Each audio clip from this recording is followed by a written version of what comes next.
Hey everybody, tonight we're debating whether or not there should be welfare, and we are starting right now with Mouthy Infidel's opening statement. Want to let you know, folks, Mouthy Infidel is linked in the description. He has a popular YouTube channel called Mouthy Infidel, and with that, the floor is all yours. Yeah, I think that when people generally think about poverty, people think about the harms of poverty purely in terms of how it harms our opportunities in life. If we're growing up in poverty, we're less likely to have access to a good education. We're less likely to have access to costly enrichment activities, less likely to have access to quality tutoring or even just social circles that might have good opportunities present in them. And I think that this is certainly very important to think about when we're thinking about the harms of poverty.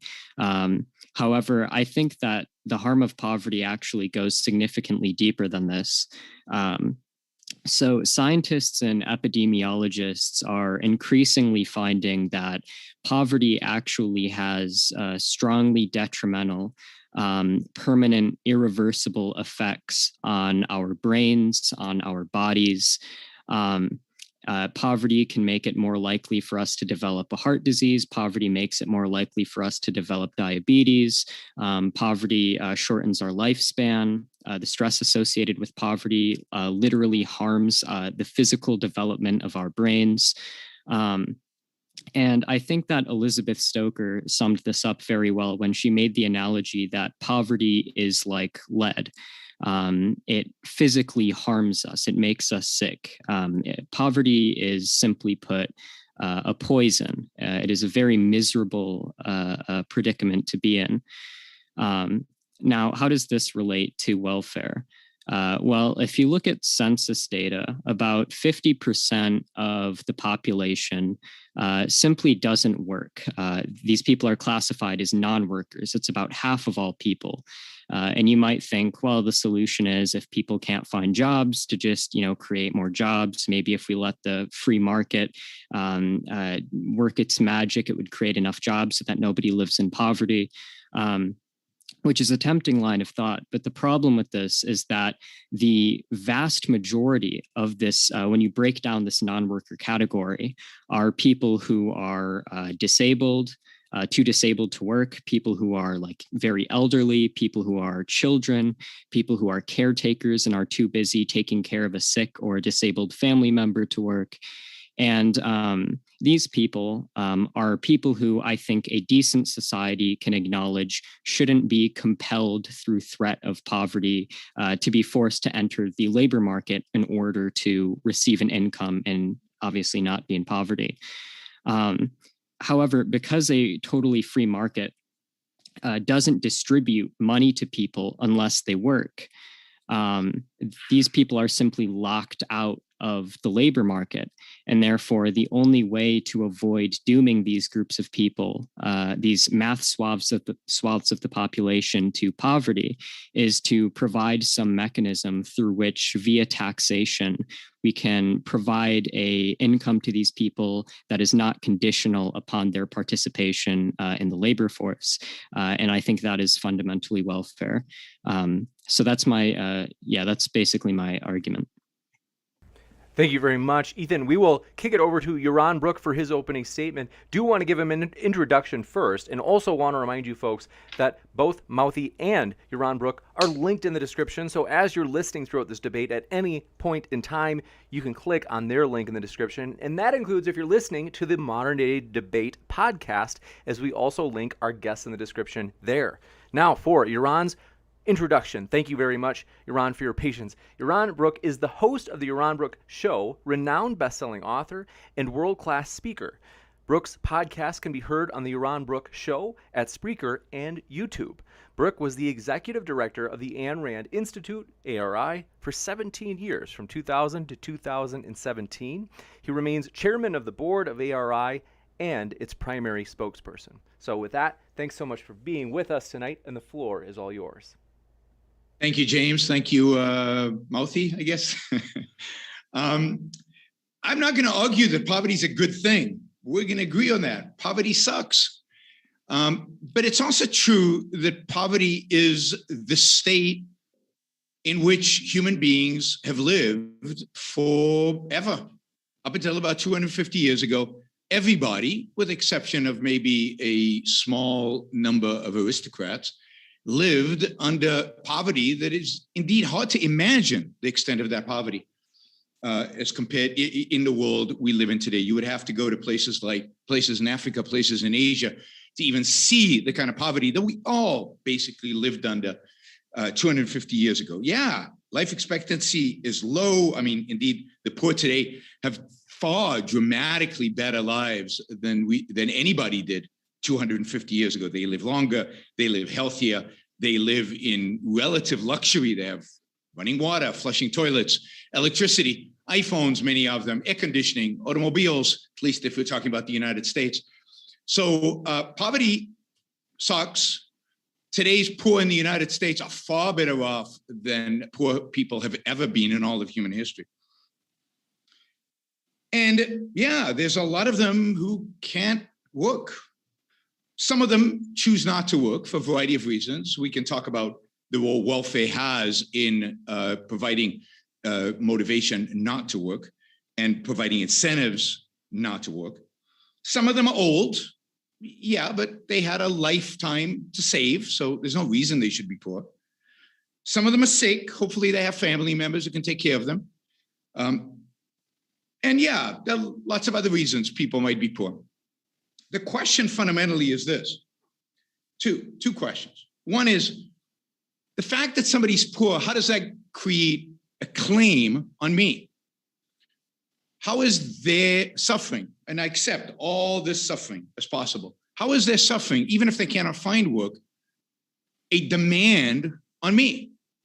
Morally, that sounds offensive. The idea that because you are struggling, you are hurting, you have a hard time, somehow you should be able to take my money from me in order to nourish or facilitate your need. So I don't think anybody should be forced to work, and I don't believe anybody should be forced to pay somebody to live, because that's what taxation is. It is force. It's not voluntary. The whole point is that it's force. So yes, it's a bad situation, and it does not, the fact that you are in a bad situation does not give you a right to my stuff. I have two objections to welfare. First, it's immoral, and secondly, it's impractical. It's immoral. First reason it's immoral is because it takes what I produce, what I create, what I make, and it uses coercion and force to take that away from me. It is theft that is somehow be legitimized by the democratic process. But if we did a one-on-one, if Mouthy came to me and said, I don't have money to pay my medical bills, give me money, and I said no, we wouldn't accept the idea that he could pull a gun out of me and take my money by force. But somehow it's okay for him to go to the neighbors and get everybody to vote. And if they vote to take my money, it's not theft anymore. Now it's democracy, and it's okay. So it's the use of force. It's immoral. It's unjust. Force, I think, is bad uniformly, whether it's used by the individual or whether it's used by the state. So I think it's immoral because it takes stuff from me, but I also think it's immoral because it does harm to the recipient. It's true that to be poor is difficult, but to be poor and to receive welfare is actually worse. To be poor and to receive welfare, you are told implicitly that you're hopeless, that you depend on others for your survival, that you don't have the skill and ability to take care of yourself. If self-esteem comes from achievement, you are denied for life of self-esteem because nobody expects you to achieve anything. You don't expect yourself to achieve anything. Just accept what the government gives you. I think welfare institutionalizes people into poverty, and we can see that with the so-called war on poverty. People are stuck.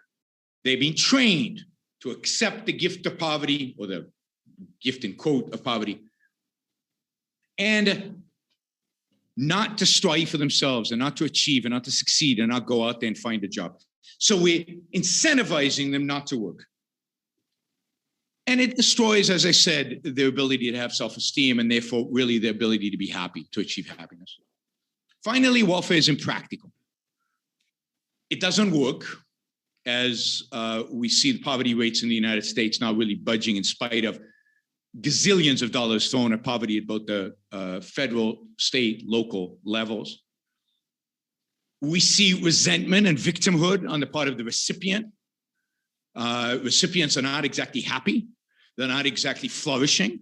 All these medical problems, all these issues with poverty, they still exist in spite of, how long have we had 50 years now? Yeah, 50 years of a war on poverty since the late 1960s.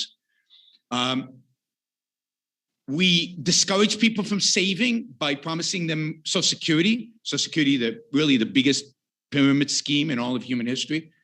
And yet, has it made them that better off? Many people retire and suddenly discover, wait a minute, Social Security is not that much money. Can I really live on this? And yet, we've taught them not to save their entire life.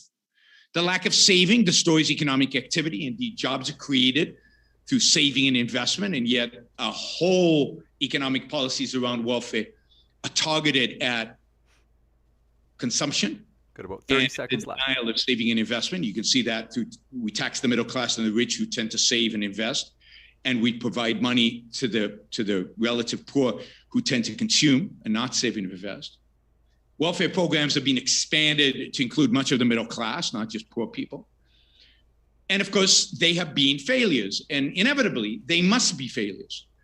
So I think overall, poverty, while poverty is a bad thing, the solution to poverty is a free market.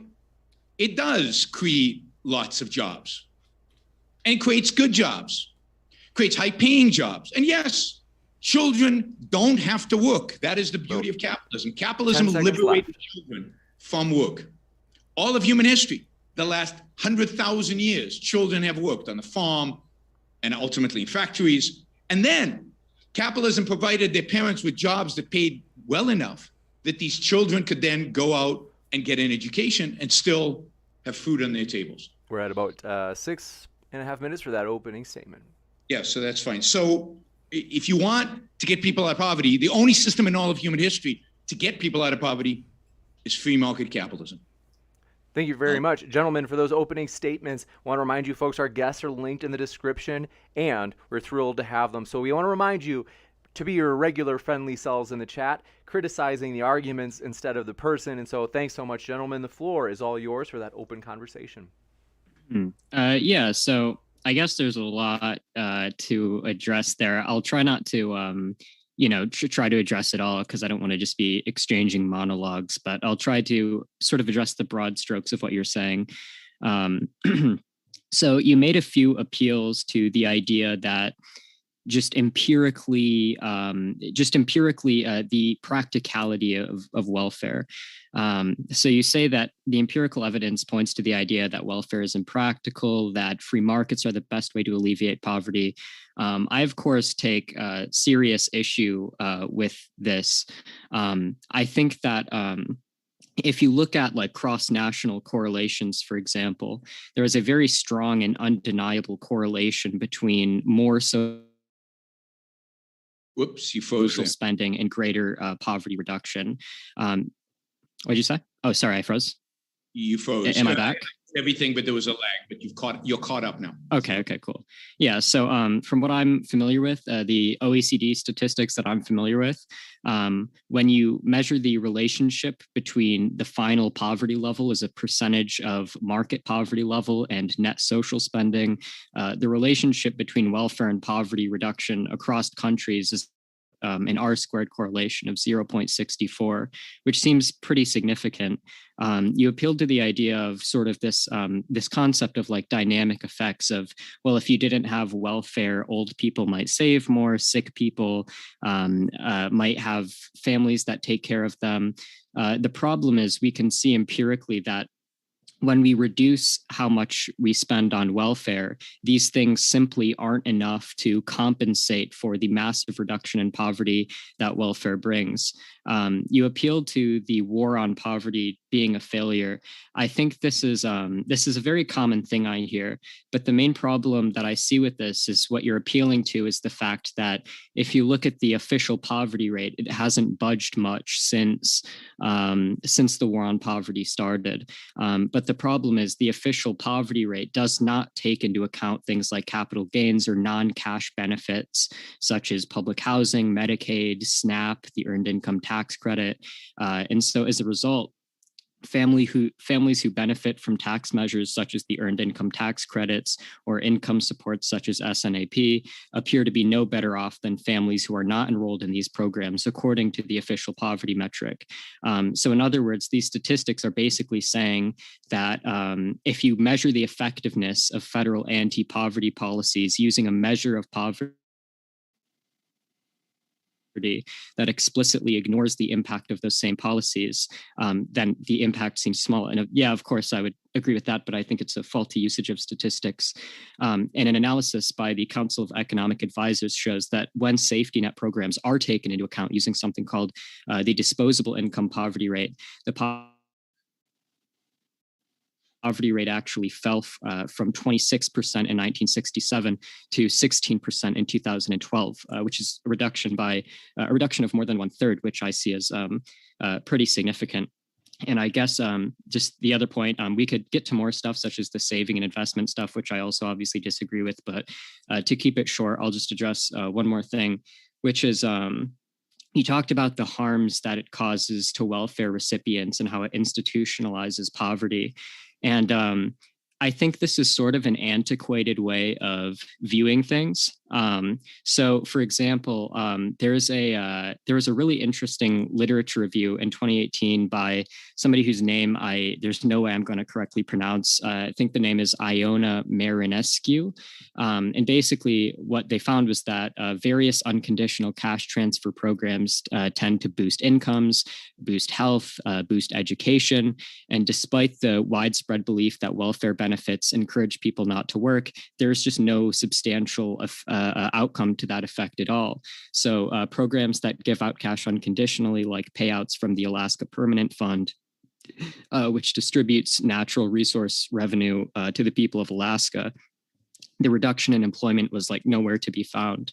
And one other thing is that in a recent experiment, you may have heard of this, some philanthropists randomly selected 125 residents of poor neighborhoods in the city of Stockton, California, and gave them $500 in unconditional cash transfers. And instead of working less, the people who got the cash actually worked more.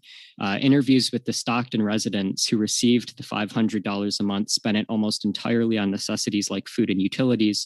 And in interviews, they reported feeling more confident, more engaged, even more entrepreneurial. And people who got the money were healthier, happier, less anxious, more stable and well off, et cetera. And so I think what this suggests is that contrary to this antiquated view about poverty being a product of this, sort of culture of poverty that, keeps people with this dependent mindset, it seems to be the case that poverty keeps people down through a variety of day-to-day difficulties and hassles and bills, which make it very hard for poor people to better their situations. Poverty in the... Yeah, sorry, go ahead. Just to be sure that we move... Yeah, we'll kind of try to work on getting each of these exchanges to shrink it down as we go. Yeah, this is my last point. So the basic idea here is that, contrary to this idea of the culture of dependency or whatever, it seems that poverty keeps people down through a flurry of day-to-day difficulties and hassles that make it harder for poor people to better their situations. It makes them harder for them to go to school to become a nurse instead of a cashier, makes it harder for them to move to a better neighborhood, to look for a better job, etc. And so instead of working on their futures, people in poverty are trapped by the need to pay the bills of the moment. And therefore, through this model, providing welfare actually gives people the breathing room that is required for them to focus on the future and actually meaningfully better their situation. So that's all I'd say.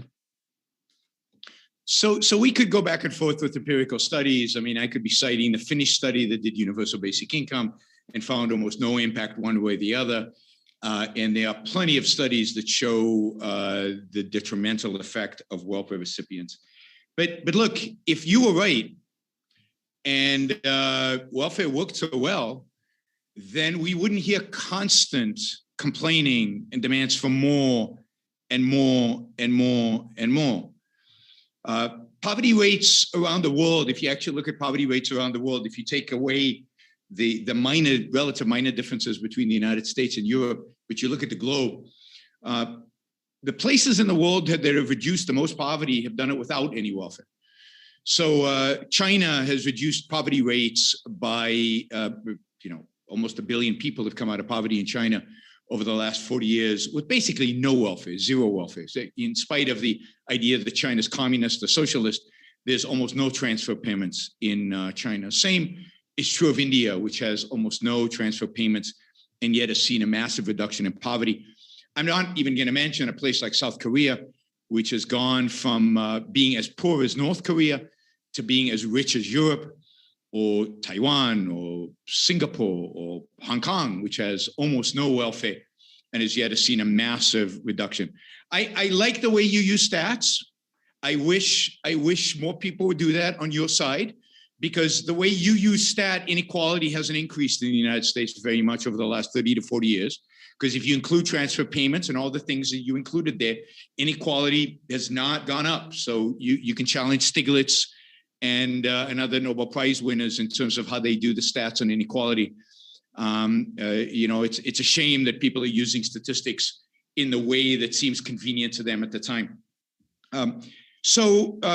Yes, by some measures of poverty has gone down in the United States. It doesn't feel that way because people complain and people make a big deal as if poverty is as bad or worse than it has ever been.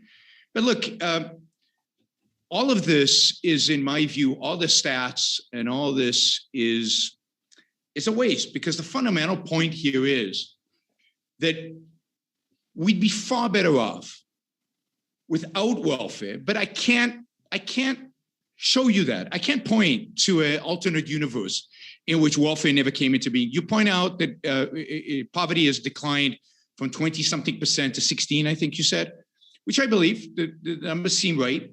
How do we know what would have happened if there was no welfare? How do we control for the non-existence of welfare? I mean, I can speculate. I think you speculate quite well that poverty would actually be lower than 16%.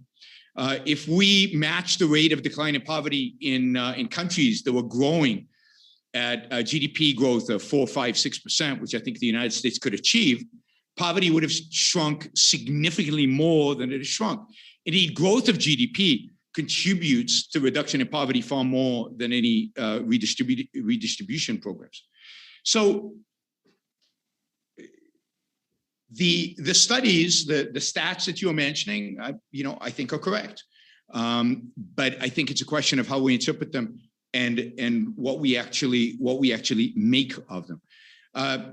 In my view, if you eliminated poverty, if you lower taxes in accordance with that, if you deregulated the economy, if you made an economy actually free, you would have dramatically higher wealth creation, dramatically greater business activity, massive numbers of new jobs, which many of those jobs would be taken by welfare recipients today, driving them out of welfare. Productivity would increase dramatically. As productivity would increase, wages would increase. As wages would increase, people would have much more money to be able to afford the healthcare, to afford to be able to take care of a sick cousin or a sick aunt or a sick relative, to be able to take care of all these people who supposedly fall between the cracks, who are so poor. But yet poverty is shrinking. So, there seems to be constant complaint about poverty, and yet it's shrinking significantly. So, all of this old, sick, and other could be easily taken care of by the difference in economic growth if you eliminated the heavy intervention of government in the rest of the economy. So the solution to poverty is two at the end of the day. One is job creation, wealth creation, and second is private charity. So to the extent that some people do indeed fall between the cracks, I think it would be a tiny fraction of the number that today are defined as poor. To the extent that there are people who fall between the cracks, those people will be taken care of through family and through private charity. Americans have been some of the most generous people in all the history of mankind. And there's plenty of charity to take care of those people who actually need it. And charity, when it's private, is not given unconditionally the way the government does it. It's not given in the kind of bureaucracy and the inefficiency that the government does welfare. It would be more efficient. It would require those who can work to work. It would be much more linked to actual virtuous activities. And as a consequence, help people in a much more substantial way get out of poverty much faster and much more effectively. Yeah. So, yeah, I guess there's a few things I would take issue with there. I guess to get like a smaller point out of the way, you brought up the example of Finland's universal basic income, and I am somewhat familiar with that. There were a variety of problems with Finland's universal basic income. It only lasted for like 2 years. So like the effects that we've seen, we have very limited data to draw off of, whereas, you know, programs that have been in existence for a much longer time, like Alaska's Permanent Fund, and have been more extensively studied, seem to have a lot better outcomes. There's a lot of like bureaucratic problems in Finland as well. And Finland is widely regarded as an example of a place where universal basic income failed because of a variety of very, you know, conditional and bureaucratic factors that were specific to Finland. But if you look at other experiments in social spending more generally, this seems to be undeniably the exception rather than the rule. And so you talked about how if welfare was working, we wouldn't see you know, complaining or demands for more. I don't know how I feel about that argument. I feel like in large part, the reason for there were some interesting papers showing that there's some correlation between like higher levels of income inequality and more popularity in like populist right-wing and left-wing populist parties. I feel like a lot of the fervor of among many people with regards to they feel like we're not spending enough on social spending is driven by largely the fact that we don't do enough social spending. If we look at places like the Nordic countries, for example, these places are very cohesive. People seem very content. There's not a lot of social discontent, or at least to the extent there is in the US, and it's because they engage in sufficient social spending that people generally feel as if they're taken care of. You talk about how the places in the world, if you like zoom out from, you know, places like the United States and Europe that have reduced poverty the most, did so through capitalism. And I certainly agree that market mechanisms, I'm not like advocating for a planned economy here. I certainly agree that market mechanisms do have a substantial role in eliminating poverty. The question then becomes, do countries which allow for market mechanisms and social spending and have become rich through market mechanisms, can these countries, if they implement social spending, reduce poverty more than countries which have market mechanisms and don't implement social spending alongside that? And the answer seems to be yes, based on correlations among OECD countries between social spending and poverty reduction. You talked about we can't like control for, we don't have like a control example. Like we don't have an example of a place with no welfare that we can like really look at to compare this.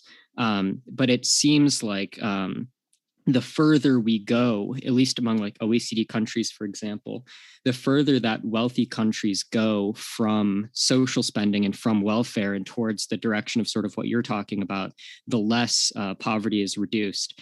In fact, there was an interesting there was an interesting paper from like 2014 from the Institute for the Study of Labor. It was titled The Welfare State and Anti-Poverty Policy in Rich Countries. And it reviewed a bunch of different papers, and it found that, quote, no advanced economy has achieved a low level of poverty with a low level of social spending. So it seems like the further we go in the direction that you're advocating for, while we don't have a perfect example of what you're advocating for, the further we go, the less effective we're able to reduce poverty. One more thing that you brought up was charity, which is like a big example. And it seems like, so I mentioned earlier that if you look at the correlation among OECD countries between market poverty level and net social spending, or the final poverty level is a percentage of market poverty level and net social spending, you see that the relationship between welfare and poverty reduction is about 0.64. If you look at the same data, you can see that the correlation between the post-transfer poverty rate and net private social spending, in other words, charity, is about a R-squared correlation of 0.0. It seems like it seems like a collective action problem where people without some coercive element or without like taxation and welfare, not enough people just voluntarily choose to help out poor people to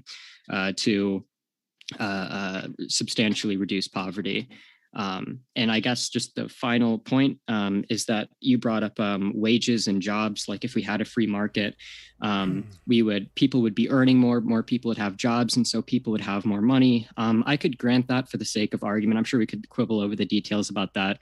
I could grant that for the sake of argument and still say that based on the data that we currently have, it seems like a free market deregulated economy, even if that was the best way to raise jobs and raise wages, with social spending and welfare alongside that, would seem more effective at reducing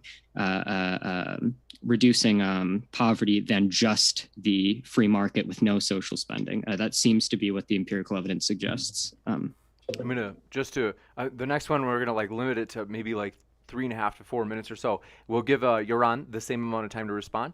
And thanks so much, guys. And reminder, folks, our guests are linked in the description. Go ahead, Yaron.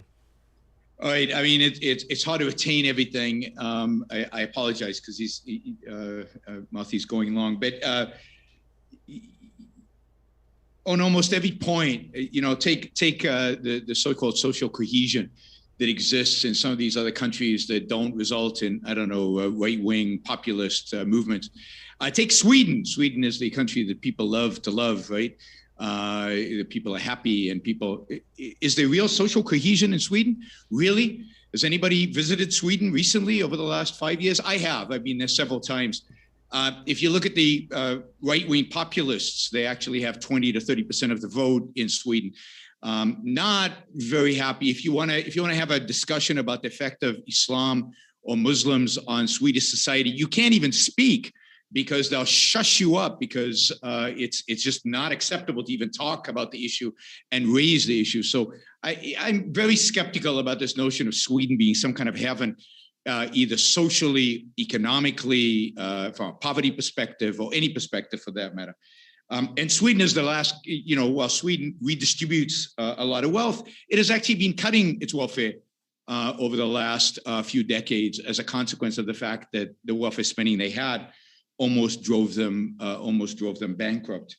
Let me take a different tact here because I think we could argue about the details. I mean, if you go to Asian countries, you can find very little social spending and very low rates of poverty in places like Korea and Taiwan. Europe, there seems to be some correlation between social spending and the number of poor.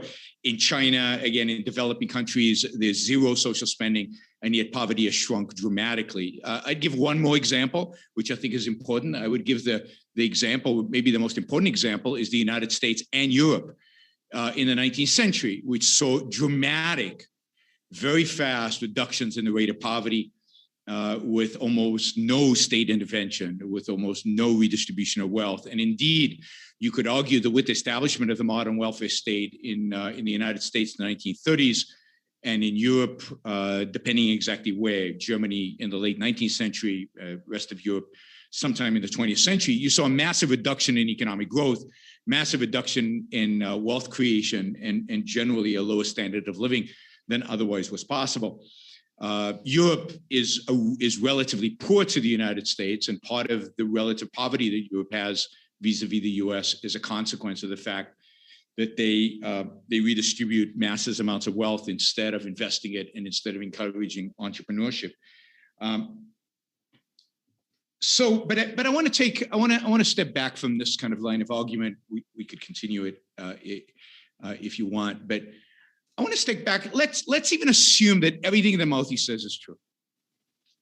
Let's assume that all these poverty programs, quote, work in the sense that they reduce poverty. And if we did more of them, poverty would reduce even more. I would argue they're still wrong. That is, the standard of goodness is not poverty. The standard of goodness is not how many poor people there are. The system that we should be thinking about creating, the kind of society that we want, is not a society that is correlated somehow with the rates of poverty. Early 19th century America, well, let's say mid-century, let's get outside of slavery, let's say late 19th century America, had very, very high rates of poverty. And yet it was an amazing place in which innovation and production and the rate of growth and the rate of reduction in poverty was some of the highest in all of human history. Why does poverty matter? What makes poverty important? I don't care, to be kind of a little outrageous, I don't care about the poor. I care that ambitious, moral, rational people, right, have the opportunity to achieve happiness, success in their lives. I want people to be able to live the best life that they can live. Every person, rich, middle class, poor. I don't care about the rich. I really don't care about the middle class. And I don't care about the poor. I don't care about any of those groups. I care about individuals having the freedom, having the ability, having the opportunities to achieve the most in their lives. If we look at what welfare does to children, the way, again, it institutionalizes a mindset. So the children of welfare recipients are likely to be welfare recipients. Not in a marketplace, not when the culture is a culture that expects them to work, that expects them to take care of themselves, that expects them to achieve, to advance, to progress, to take responsibility for their own lives. Not in a culture where maybe their parents are getting private charity. And by the way, the statistics on charity are really distortive because you're taking a world in which has welfare and now you're layering on charity and you're saying the charity doesn't have an impact. Great, because the charity is minuscule as compared to the welfare state. But of course, I give exactly 0 to poverty reducing charities today, right? Why? Because 50% of my income goes to that. Why would I give more, right? A big chunk of my money is already going to do that. But if I was free, I would be happy. If I didn't have to pay 50% of my taxes, I'd be happy to give to specific charities that instituted programs that made sense to me in terms of alleviating poverty, because I do care, ultimately, right, about people not being poor. But I don't care about the poor. I'd like to help children get a better education. But the welfare state denies that. The welfare state provides them with an inferior product called public education. And, I care about, why do they have all these problems health-wise? Well, a lot of it is because of the lifestyle they engage in, and the lifestyle they engage in is made possible because of welfare. Whether it's the eating habits, the lack of exercise habits, right? Now, obesity. This is the problem of poverty in the United States. It's a problem of obesity. They're so poor, they eat too much. That's not healthy, right? But if you, for example, if you linked certain behaviors, as a private charity probably will, to the ability to get help, you might have a healthier population, and maybe problems of health would reduce. So I want an individualist response rather than a collectivist response. I don't view the poor as all equal. Some people deserve to be poor. Some people do not deserve to be poor. some people, yeah, some people benefit from charity, from welfare. You know, my guess is that 90+% of them do not in the big picture. And you can poo-poo the kind of economic growth that capitalism achieves, but if you look again at the fact that 98% of humanity was poor 250 years ago, less than 8% is extremely poor today. Almost all of that is a consequence of markets, of wealth creation, of capitalism. Imagine if we had more of that. Imagine if those job creating, wealth creating engines, there was much more of that. Poverty would be reduced dramatically. So I think the solution is freedom. And I think part of the challenge here is I challenge the moral assumption that it's okay to use force to take money from me and give it to other people, even if it, quote, works. Thanks very much. And Mouthy, for this next one, just to constrain, I know that you've got a round in the chamber ready to fire at each of Yaron's arguments. However, just if you want to pick the ones you most want to discuss and just choose those, we'll kind of shrink it down. I'm going to put a timer for about 3 minutes just to try to kind of get the back and forth going more quickly. I'll try to really speed run the points. Okay. Yeah, sure. So you mentioned this idea of charity is sort of crowded out by welfare. And if we had less welfare, people would give more to charity. And that's the problem with me citing these charity statistics. The problem that I see is that just quickly, Mouthy, Europeans have never been charitable. So in Europe, you get zero charity. You've always received almost no charity. Americans have been incredibly charitable. And charity for poverty has declined as we become more welfare oriented. Sorry, I just wanted to. Yeah. So if the effect of welfare crowding out was, as you say, such that getting rid of welfare would lead to more charity that is enough to compensate for the anti-welfare effects or the anti-poverty effects of welfare, then we wouldn't see statistics that we see with regards to when we spend less and less and less on social spending across countries, we get further and further and further away from successfully addressing the problem of poverty. You briefly brought up the issue of Sweden's social cohesion and poverty. Of course, Sweden isn't perfect with regards to social cohesion or poverty, but if you look at it like relatively, if you look at statistics with regards to social cohesion or how content Swedish people are with their lives, or even relative poverty metrics or absolute poverty metrics, it just seems to be the case that Sweden is doing much better than we are, like factually. You also mentioned that Sweden is cutting welfare because of social spending almost drove them bankrupt. I don't really agree with this narrative. Social spending in Sweden was kind of increasing since the 1900s. Even in the golden age of Swedish social democracy, GDP growth was pretty healthy for the most part. So like, for example, between 1980 and 1990, GDP per capita grew in Sweden by 20%. Between like 1960 and 1970, real GDP per capita doubled in Sweden. There was a collapse in the 90s that led to the reforms that you're talking about, but I think that was more a product of deregulation of credit, bad monetary policy, other geopolitical issues happening at the same time, et cetera. So I wouldn't really pin that on social spending. You talk about how a lot of Asian countries have reduced poverty without welfare. I'm not denying that you can significantly reduce poverty without welfare.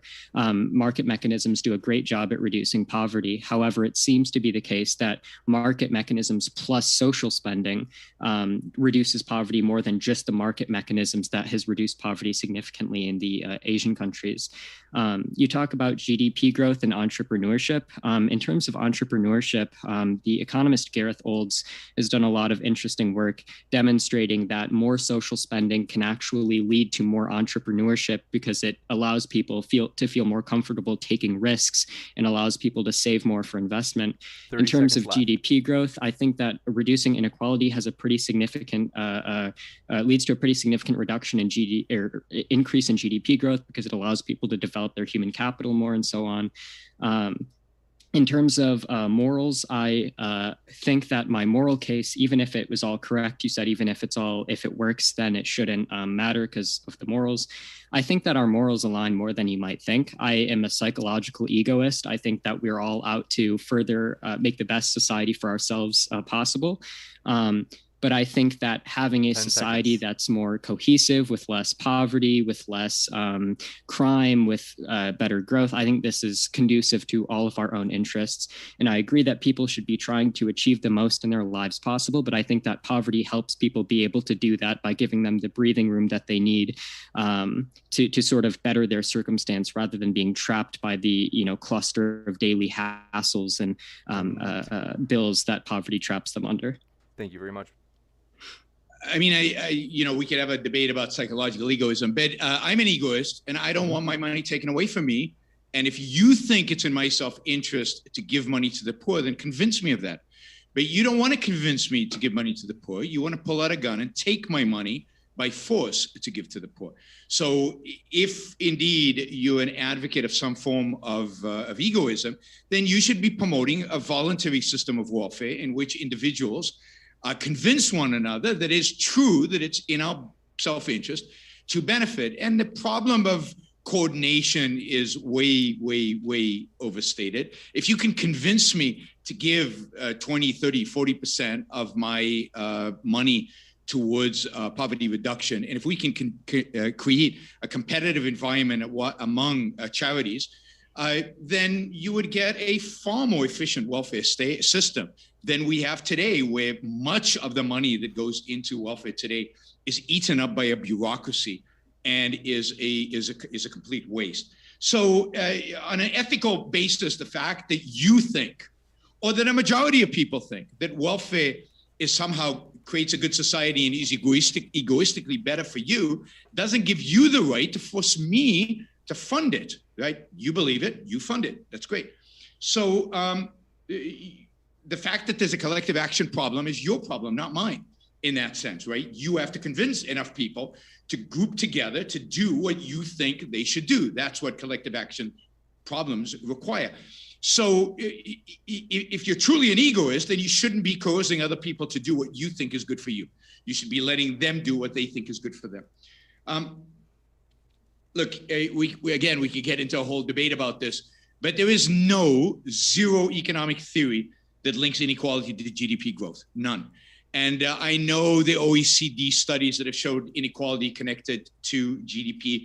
Let me just, I think the technical word for the quality of the research there is that it's BS. It's complete. And if we had the study and I went through the statistics, because it sounds like you like to do the stats right, I could show you that the stats are BS. When you include Zimbabwe as having high inequality and the United States having high inequality, and using both of those countries on an axis, then you're going to get crazy and irresponsible results, which is exactly what these people do. Inequality, there's no economic theory linking it to GDP.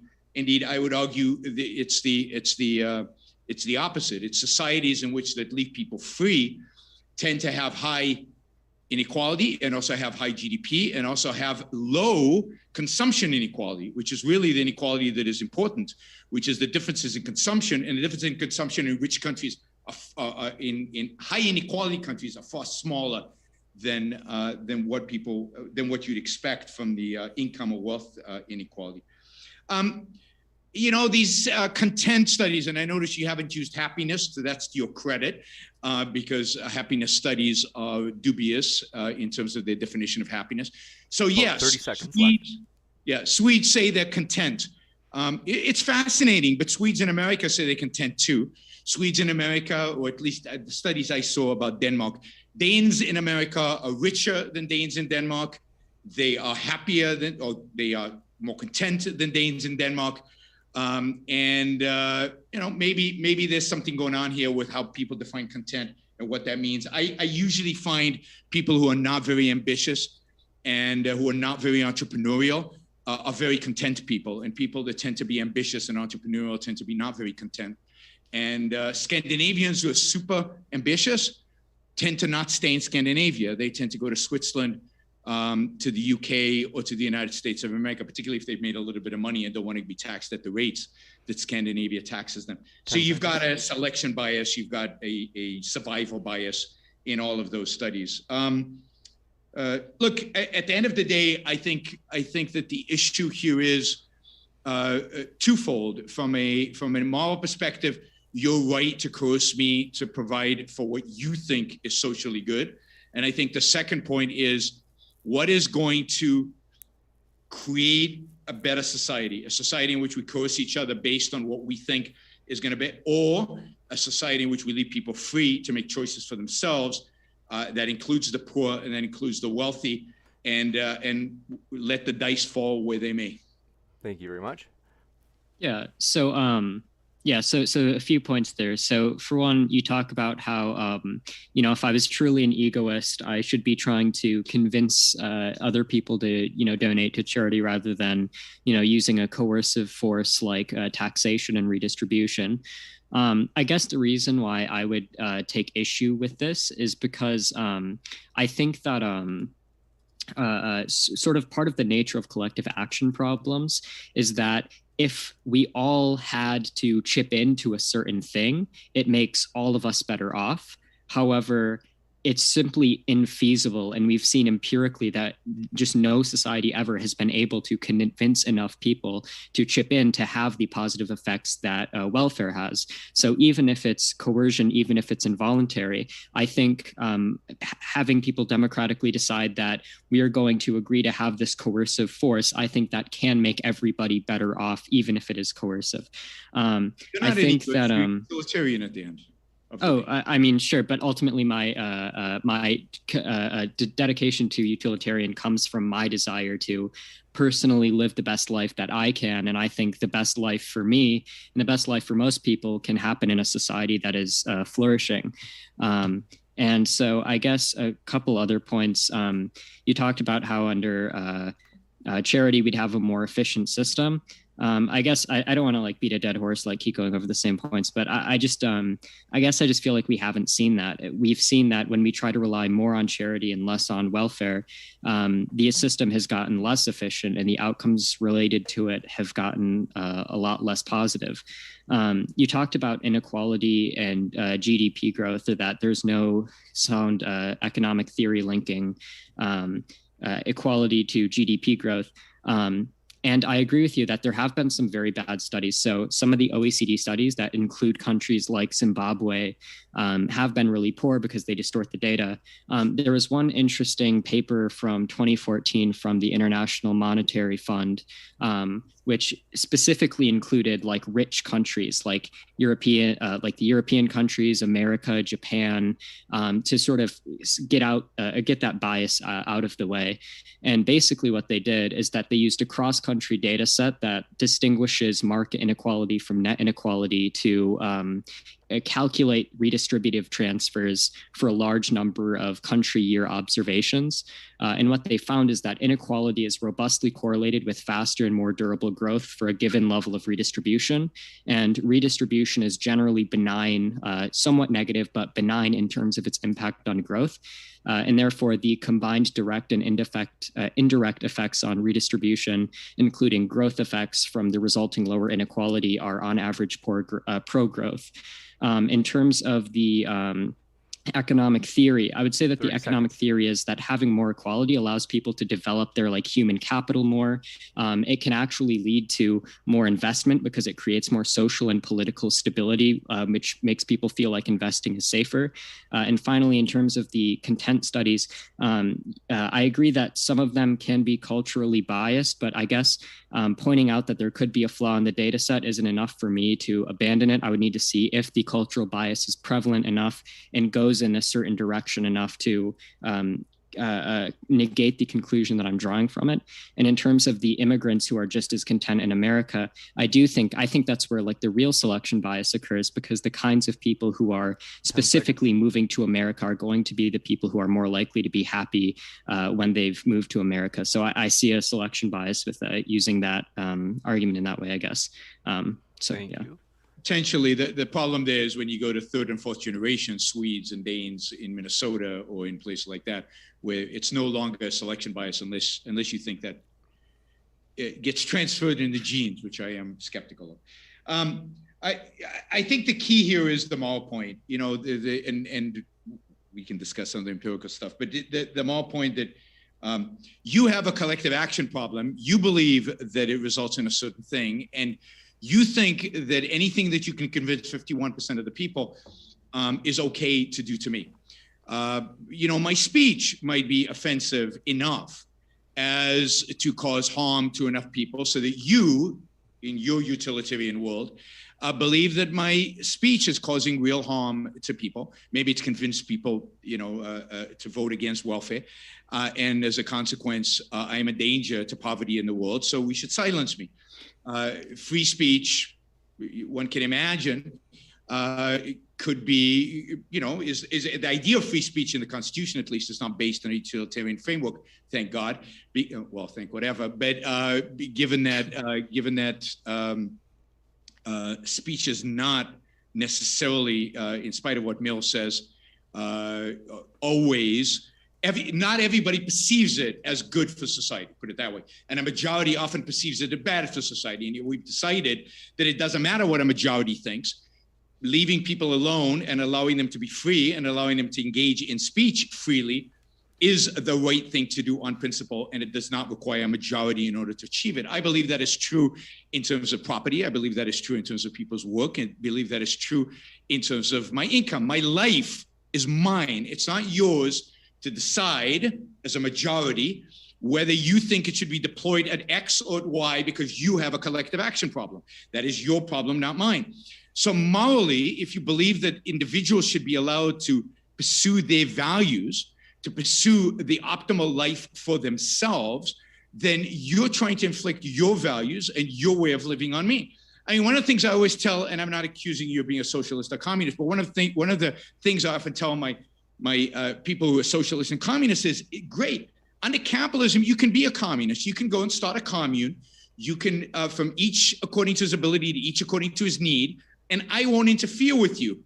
You can start your own welfare little system as long as you don't use force to take money away, as you mentioned, I think, in California, the entrepreneur who gave people a check.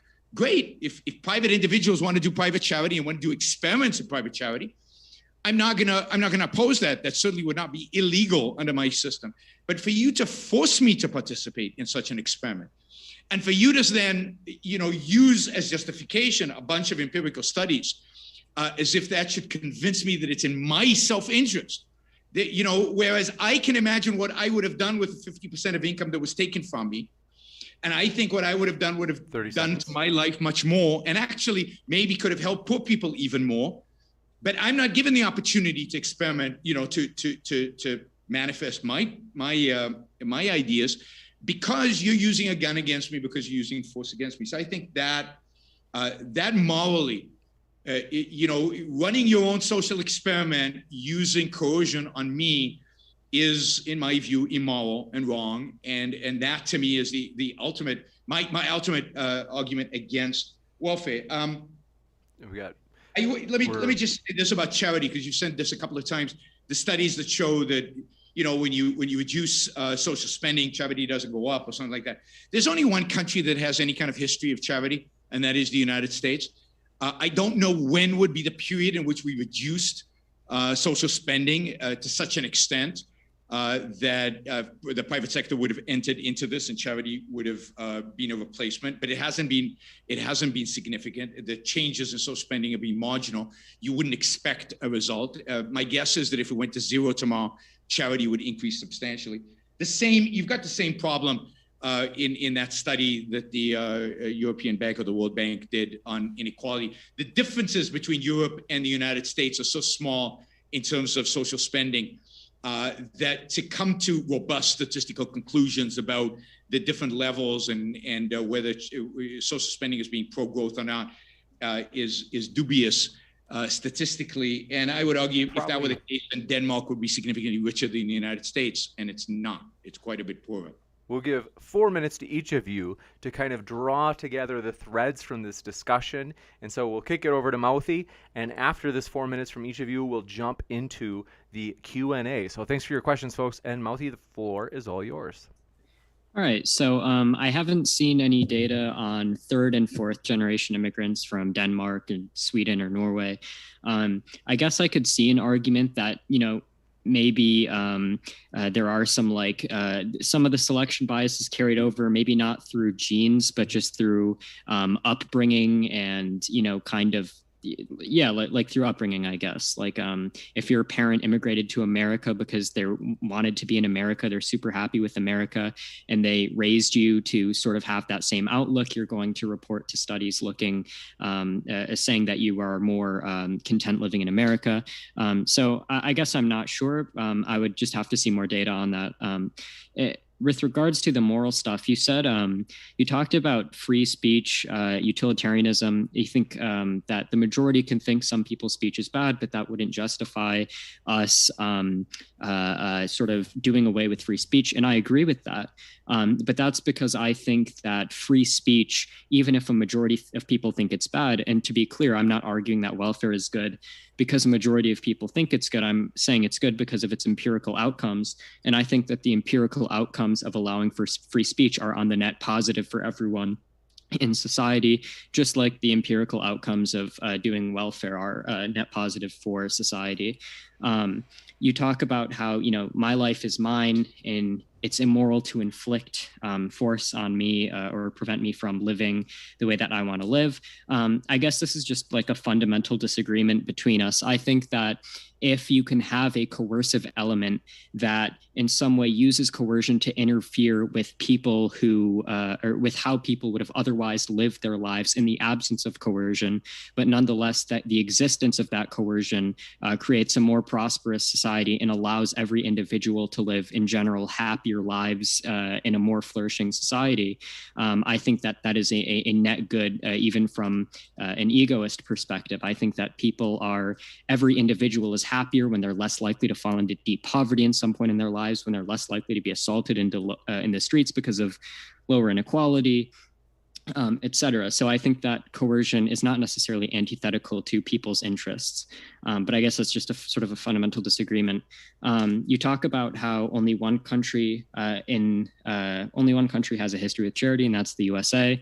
Well, even in the USA, when we massively ramped up social spending, I sent the statistics earlier. When we massively ramped up social spending during the war on poverty, what we saw was a massive reduction in poverty. If all of that welfare did was crowd out charity, and charity before that would have just been more and would have compensated, then we wouldn't have seen that massive reduction in poverty as a result of increased social spending.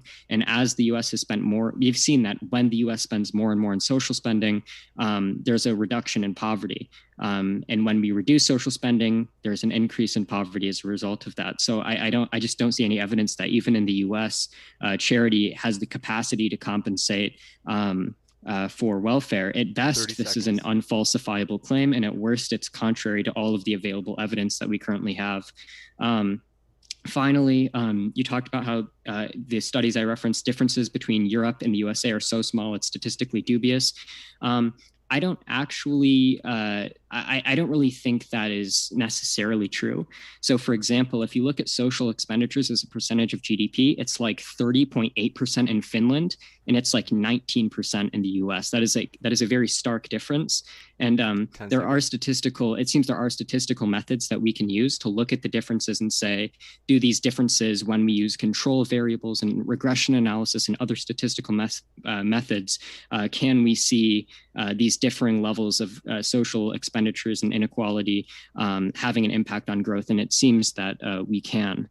Yeah, I guess. Yeah. Thank you very much. We'll give the same amount of time to Yaron, and then we'll go into that Q&A.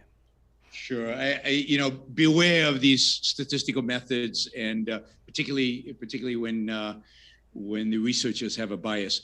As somebody who used to do these kind of statistical stuff as a finance professor a long time ago, it's very easy to manipulate the data to get what you want. But and many of these people do. And also, if for all of you, for everybody listening, if you're going to look at statistics, look at all the studies, including those that might not correlate with the desired result. The United States, since the war on poverty, we have seen significant GDP growth. If you look at poverty rates before the war on poverty started, they had been declining. Certainly, they'd been declining since 1800, but they had been declining post-World War II and into the 1960s already. To attribute whatever poverty reduction to the welfare state, I think, is dubious, given that you had economic growth, you had levels of employment, particularly, in certain periods, levels of employment that have not been seen. You also had a significant and dramatic increase in the quality of life and standard of living. I actually think poverty in the United States is much lower than what the stats would even suggest it is, not because of welfare, but because poor people today, as I mentioned earlier, in the United States, tend to have air conditioning, tend to have, because electricity is so cheap, tend to have iPhones. I mean, how do you even measure the value of an iPhone to anybody? Our estimations of poverty are very primitive and very dubious. Our estimates generally of income and wealth are very dubious because they don't take into account the massive consumer surplus that is a result of the great products that we have today. We don't know how to measure the benefit of technology has on our life. So, again, I can't run an experiment, but I would guess, and this is based on my understanding of economics and my understanding of how people behave, if we had not engaged in a war on poverty in the 1960s, my guess is poverty rates today would be dramatically lower. There'd be far more jobs. Would have been a lot more investment. There would be a lot more entrepreneurship in the United States, and the country as a whole would be richer, and individuals in it would be richer as well, including, since we're talking about them, the poor would be in a much better situation than they are today.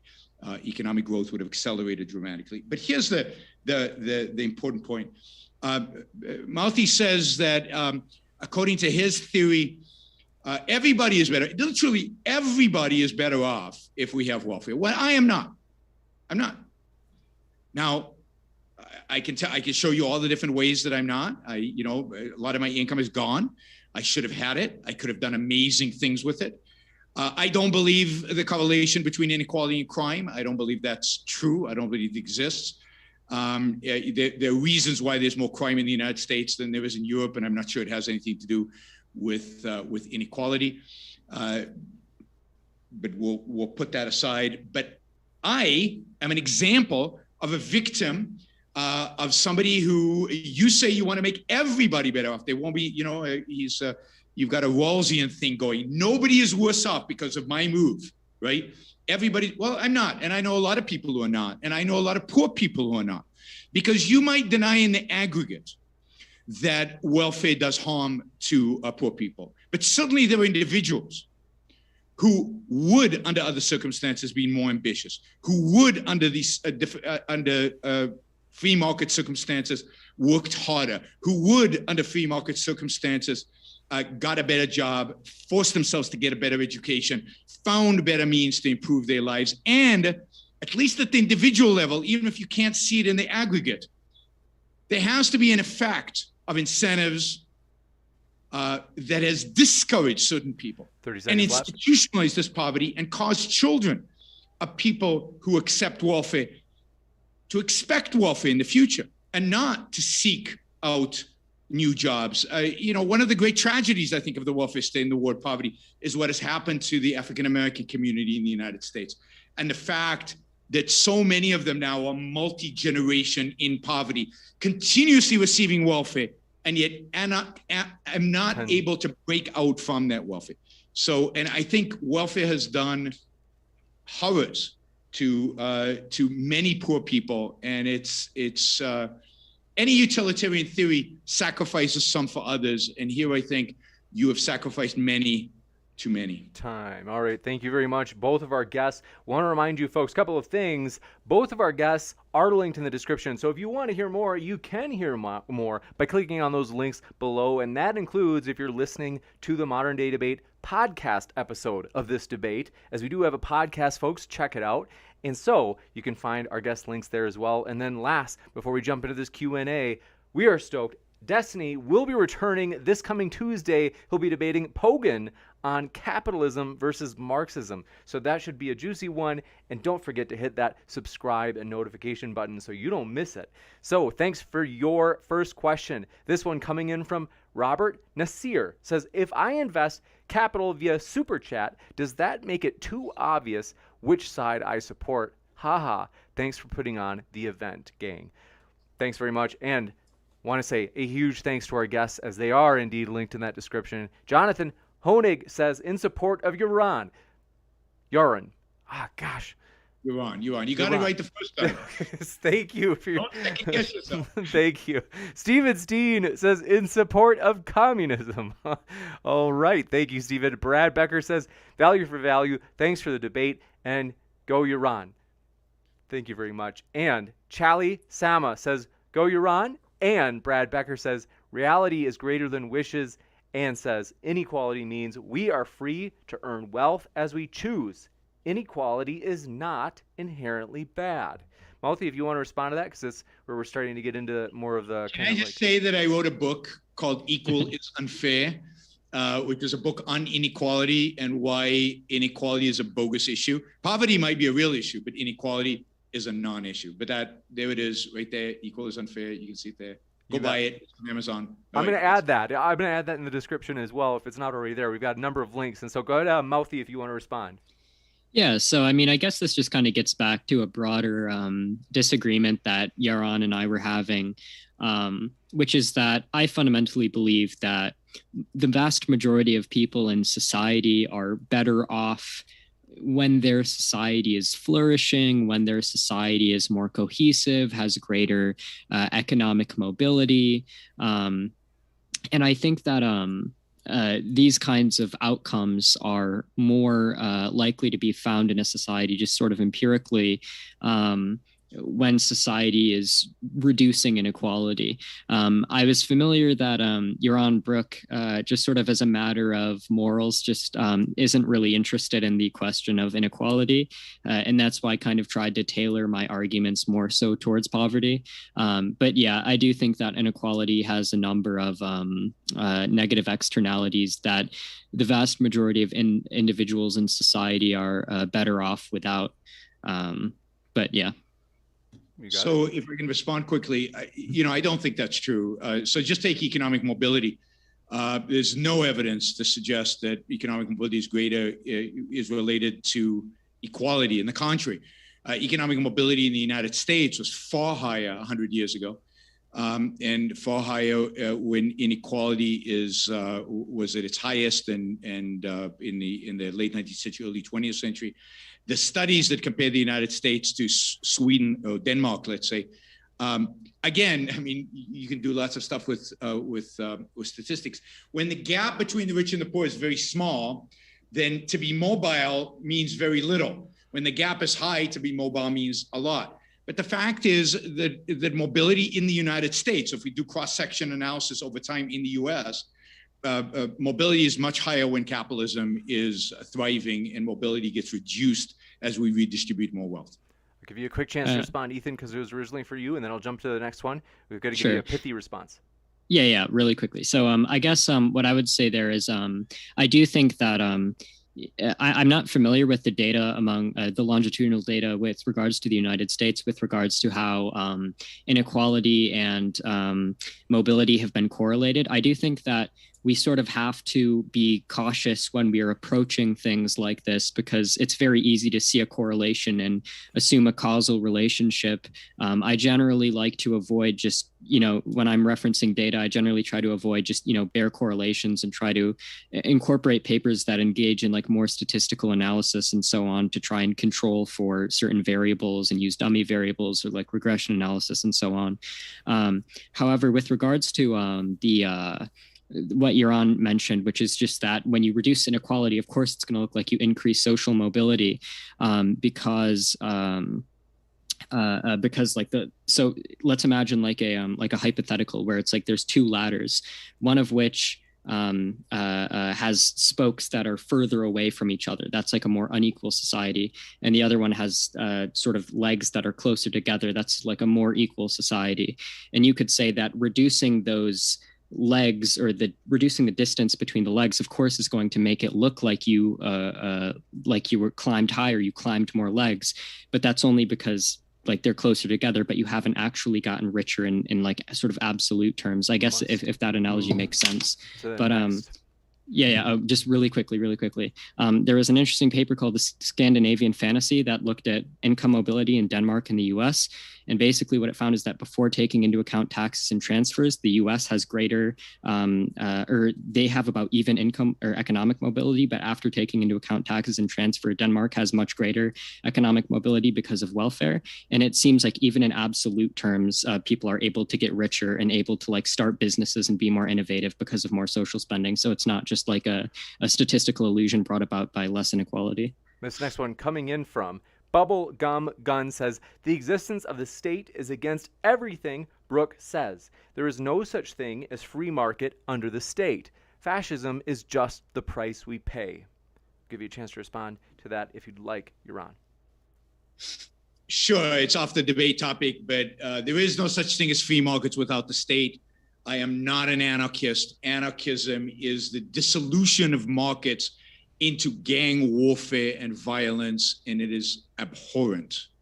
Gotcha. And Jacob Carlin says, for Mouthy, have you ever heard of Hong Kong? No welfare there. Yeah, so again, I'm not going to, this was a point that was also brought up earlier, which is that you can see, well, first of all, I don't agree with the idea that Hong Kong has absolutely no welfare. I don't know if any countries have zero, like literally zero welfare or zero social spending. But I do think that like you can have significant reductions in poverty through like market mechanisms and so on. I'm not denying that empirical fact, but what I am saying is that market mechanisms seem to reduce poverty. Social spending along with market mechanisms seem to reduce poverty more than just market mechanisms alone could. So yeah, that's I guess all I'd say about that. Can I just say this? All poverty is reduced by market mechanism, because even welfare is taking money from the market. It's taking money from the producers in the marketplace, wealth that was created in the marketplace and redistributed. So when you don't have a marketplace, you have zero reduction in poverty, because somebody has to create the wealth to redistribute. And my point is that somebody who creates the wealth should have the say in how that wealth is used, and that majorities should not be in a position to dictate to individuals how their wealth should be used. Yeah, of course, I do agree with the first point. I disagree with the second point.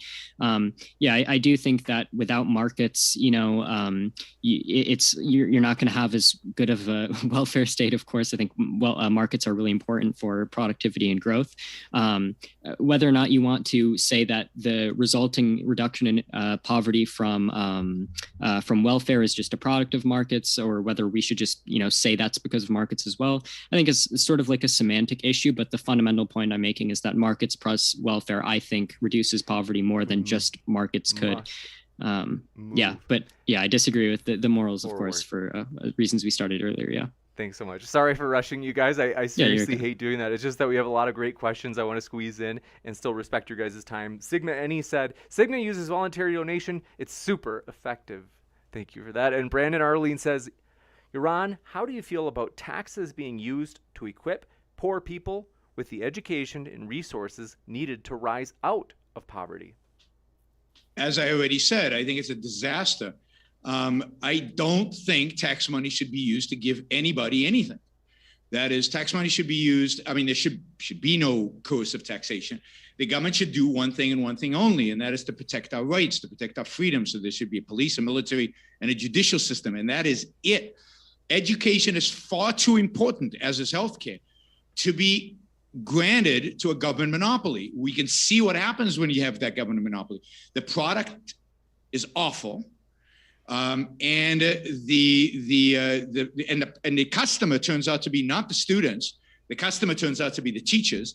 The teachers rule the day, You can see that with COVID, with schools shutting down and being closed and continue to be closed, in spite of the fact that it's not good for the kids, because nobody cares about the kids. It's not about the kids.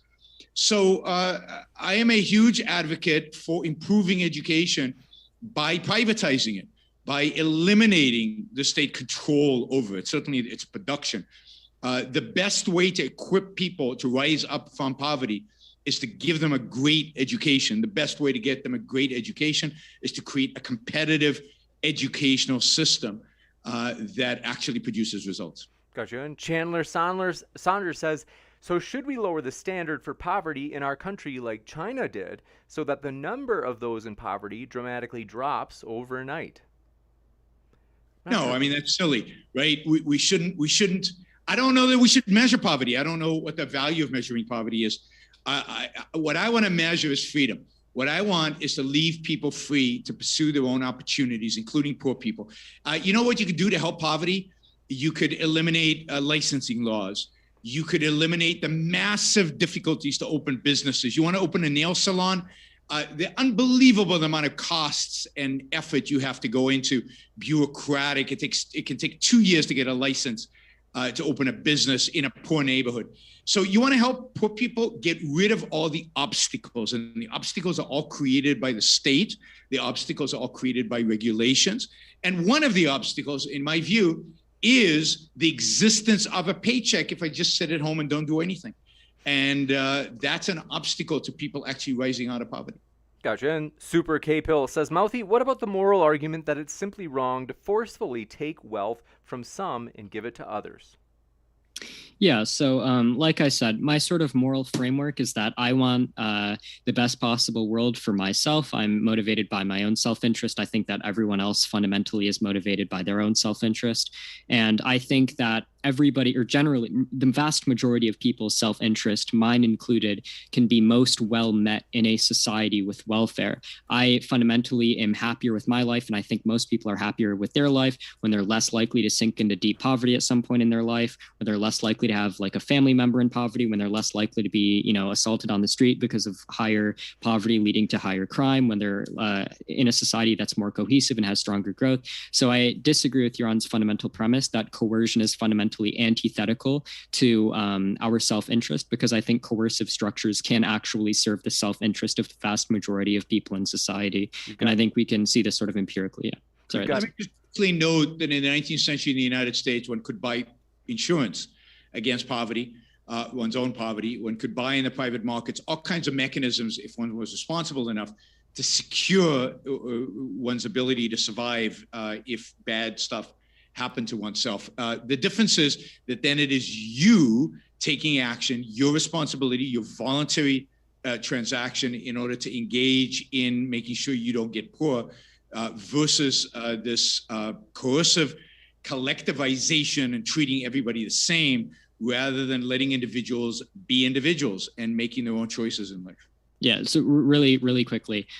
So I guess I think that, so it's true that you could have some forms of insurance in like 1968, for example, in the United States, but it's also the case that, as we've, ramped up social spending since 1968, poverty has decreased. So it seems like, and of course, from the, cross-country correlations between poverty and welfare, we can see that these sorts of dynamic effects that you are referring to don't properly compensate for a good, successful welfare state. And when it comes to, it's your responsibility. I guess just fundamentally, I don't inherently care about things being voluntary. I care about things being voluntary insofar as something being voluntary serves the self-interest of people in society. And I think that some coercive structures that are not voluntary in the sense that you mean the word voluntary can be conducive to people's self-interest. We've got one from Super K-Pill. We use people's self-interest. Not what I view as people's self-interest. Sure. And the only way for us to resolve it is by force. The only way to resolve it is through coercion. And I think so. Right? We've got Super K-Pill who asks, this one for Yaron, they say devil's advocate question. Are you in favor of raising minimum wage to $15 since you're against welfare? No, I mean, of course not. I'm against any minimum wage. Minimum wage should be lowered to zero. And minimum wage is the government intervening in a voluntary exchange between an employer and employee. The government has no business in that exchange. It is immoral to force people to pay a certain amount or to accept. And it's only rich people like minimum wages because, they send their kids to do internships that get paid exactly zero. Poor kids are not allowed to do internships. Only rich kids are allowed to do internships. Poor kids have to be paid $15 so they never get the job.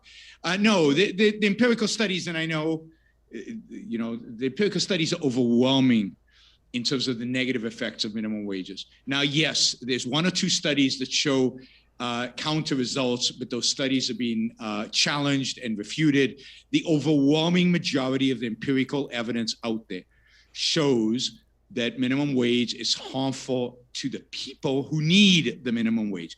That is, it makes it more difficult for the poorest of the poor, or the people who have the wrong color skin, or whatever it is. They have a disability, they're ex-cons. There's a multitude of ways in which people discriminate against people once you increase minimum wage. And there's no accident that the minimum wage was a racist policy instituted by white unions to keep blacks from getting jobs as they migrated north during the 20s and 30s, I think. And they didn't want the wage competitions. They instituted a minimum wage to keep their jobs. And that's what it is today. It's to protect unions and others from competition.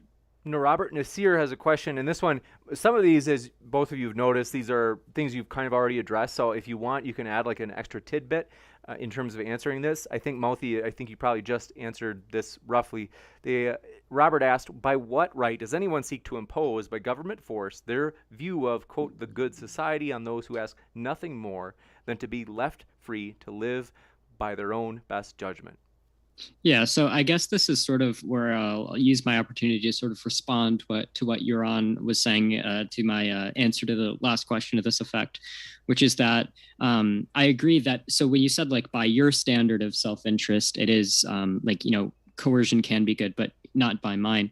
I think that so there's sort of two things that you could mean by that. I think in the first sense, I think that there is sort of almost objective ways to measure what is conducive to people's well-being. Like, for example, I reject the idea that there is a large swath of society who just enjoys being sick and in pain and in poverty all the time. So I think there are generally like certain like objective metrics that we can use to examine people's well-being. And I think that we can show that like the kinds of policies that I advocate for, or at least I think so, obviously you would disagree, and this was kind of the point of the debate, but I think that the kinds of policies that I advocate for do increase these objective measures of well-being for the vast majority of people in society. Now, I think that you're right in that some people might disagree, right? Like there might be, I'm not calling like you psychopathic or something, but there could be like a psychopathic billionaire who enjoys seeing people starve, and their self-interest might be contradicted by welfare. But I think that these kinds of people just fundamentally, I don't care about like these kinds of people. I think that I want to create the most successful society possible. And if people have interests that are antithetical to that, they either are going to have to leave or just accept the coercion, I guess, which is obviously sounds very morally abhorrent to you, but I guess we just, well, but also in that respect. It's I'm not going to defend a billionaire who enjoys, I'm not going to defend anybody who enjoys seeing people in poverty. I think that is not a right counterfactual to use. The fact is that there might be people who think that they could use their money instead of having it taken by the state to promote their own happiness better than your view of how to promote my happiness, which is to reduce poverty. It might be that I believe that reducing poverty is good for me, and then I can put money into your collective, action pool. It might be that I believe that it could be otherwise. It also is true that I think that poverty is reduced much more through no welfare than through the engagement of it. But much more important to me is you don't have a right, and I don't care what kind of measures you have. How do you measure my suffering, if you will, from having 50% of my income taken away from me, from somebody else's benefit, whatever it happens to be? How do you do that measurement? You can't. You can say it's not good for people to be sick. Okay. You can say it's not good for people to be poor, okay? But you don't have a measure of, I don't know what, the suffering and the pain versus the pleasure and the happiness or whatever. All of that. And you don't have a right to engage in that kind of math anyway. Imagine if you had that measure. And now we had kind of a meter where we, Yaron, you shouldn't be doing this debate. You should be right now working at the soup kitchen. So go off, I've got a gun to the back of your head, because the soup kitchen is actually going to make you happier. If you work in the soup kitchen, or you should have been a doctor, Yaron, you shouldn't have gone into finance or into intellectual life. You should have been what Mouthy thinks you should have been, because Mouthy has run the algorithm, and Mouthy knows that you would be happier if only you'd done X, Y, and Z. I mean, this is the problem with all forms of central planning. You don't know what's good for me. You can't tell what's good for me. You don't know even with the poor person. You don't know if giving them $100 or leaving them alone is better for them, objectively better for them. You actually don't know. You cannot measure those kind of things, and you don't have the counterfactual. You can do the statistics, but you don't actually have the parallel universe in which you didn't give them the $100, and you saw that maybe they worked hard and got a job and were incredibly successful and did amazing things with their lives and achieved far greater happiness for themselves and for 5 generations following them, because their kids benefit from all that as well, rather than me stuck as a welfare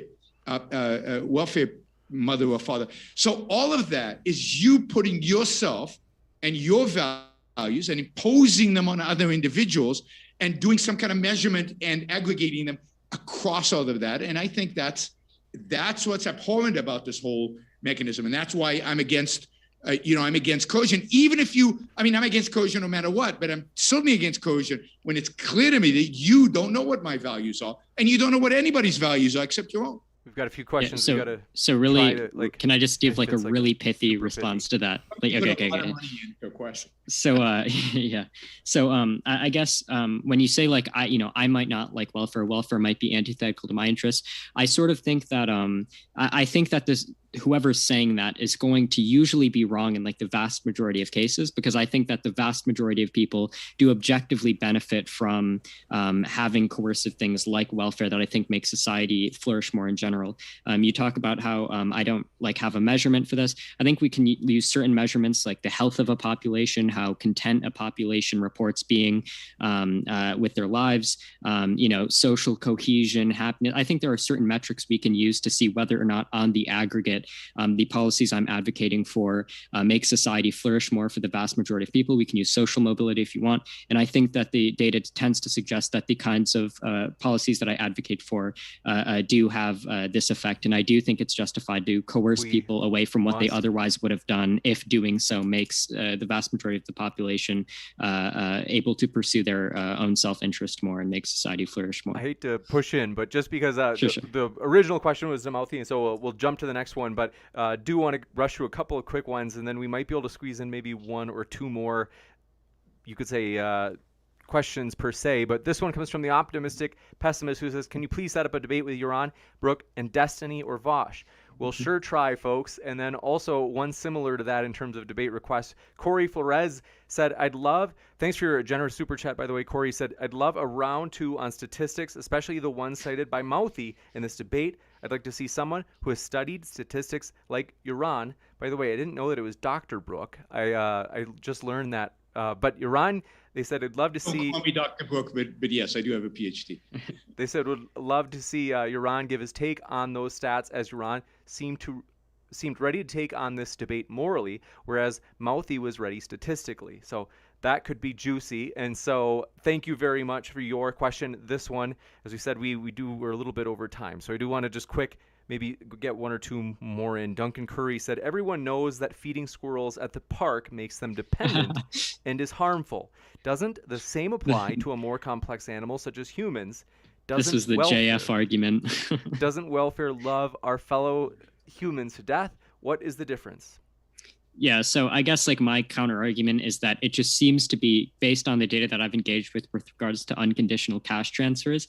It seems to be that rather than making people dependent and leading to them work less, it actually leads to people working more. And you can see this for the people who received the unconditional cash transfer in Stockton, California, because people receiving additional money gives them the breathing room that they need. It's because they're sort of trapped by sort of day-to-day hassles and bills that make it harder for them to focus on the future, focus on going to school to get a better job or move to a different neighborhood maybe, and sort of having that additional cushion to sort of take care of like the, you know, bare subsistence needs of life gives people the breathing room that they need to sort of focus more on the future and ultimately become productive members of society. So that's sort of my counter narrative to that narrative. And mine seems to be corroborated by the evidence that I've engaged with. So notice how we treat the productive members of society as these sacrificial animals. Not only are they going to have to fund people in their lives to give them enough room and enough time to do whatever they want to do and so on, and then they have to provide the jobs and they have to create the businesses. One of the powerful messages in Ayn Rand's Atlas Shrugged is, what if those people stopped? What if they stopped? What if they said enough of just milking us dry because this individual here is going to be a little bit better than that individual? No, I don't want to give it to that individual. The whole system collapses. I have to say something about social cohesion. The welfare state was invented in Germany by Bismarck. That same country went on to start really 2 world wars. Massacre millions and millions of people. The fact that it was a welfare state, all of it was a welfare state. Throughout the post-Bismarck era was a welfare state. Didn't change the fact that it led to wars, destruction. I would argue the exact opposite. That capitalism, freedom, a reduction in the idea that some people owe other people a living somehow, that somehow we have to maximize social well-being, social cohesion. It's exactly this kind of thinking: the public interest, the good, the welfare, the good of everybody, utilitarian calculus. All of that is what leads us into warfare. It what leads us into strife. It's what leads us into conflict. Indeed, it is the lack of social cohesion in America today is not a consequence of too little welfare. I would argue it's a consequence of a mentality of expectations of welfare.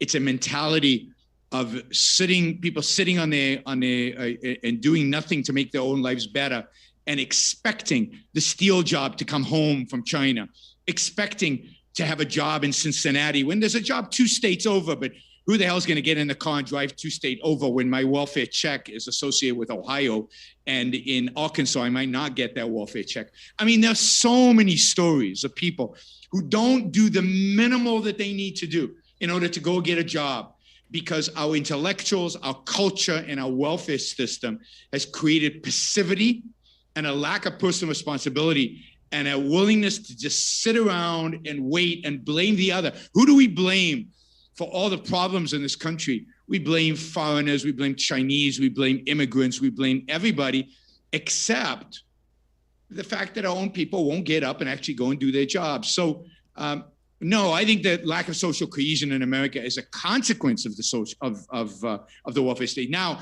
you'll give me the counterfactual of what about Denmark and Sweden and all those wonderful countries? As I said, as somebody who's visited Denmark, Sweden, Finland, Norway many times, particularly Sweden and Denmark, particularly Denmark, researchers like to overestimate the social cohesion over there. And there's a massive selection bias in terms of who stays and who goes, particularly successful people leaving. But I would love to run an experiment. This is the experiment I would love to run. And I wonder what Mouthy thinks of this experiment. I would like to have open borders. I'd like to have, generally, I'm pro-immigration, but I would like to eliminate all barriers to immigration between the United States, Switzerland, Sweden, and Denmark.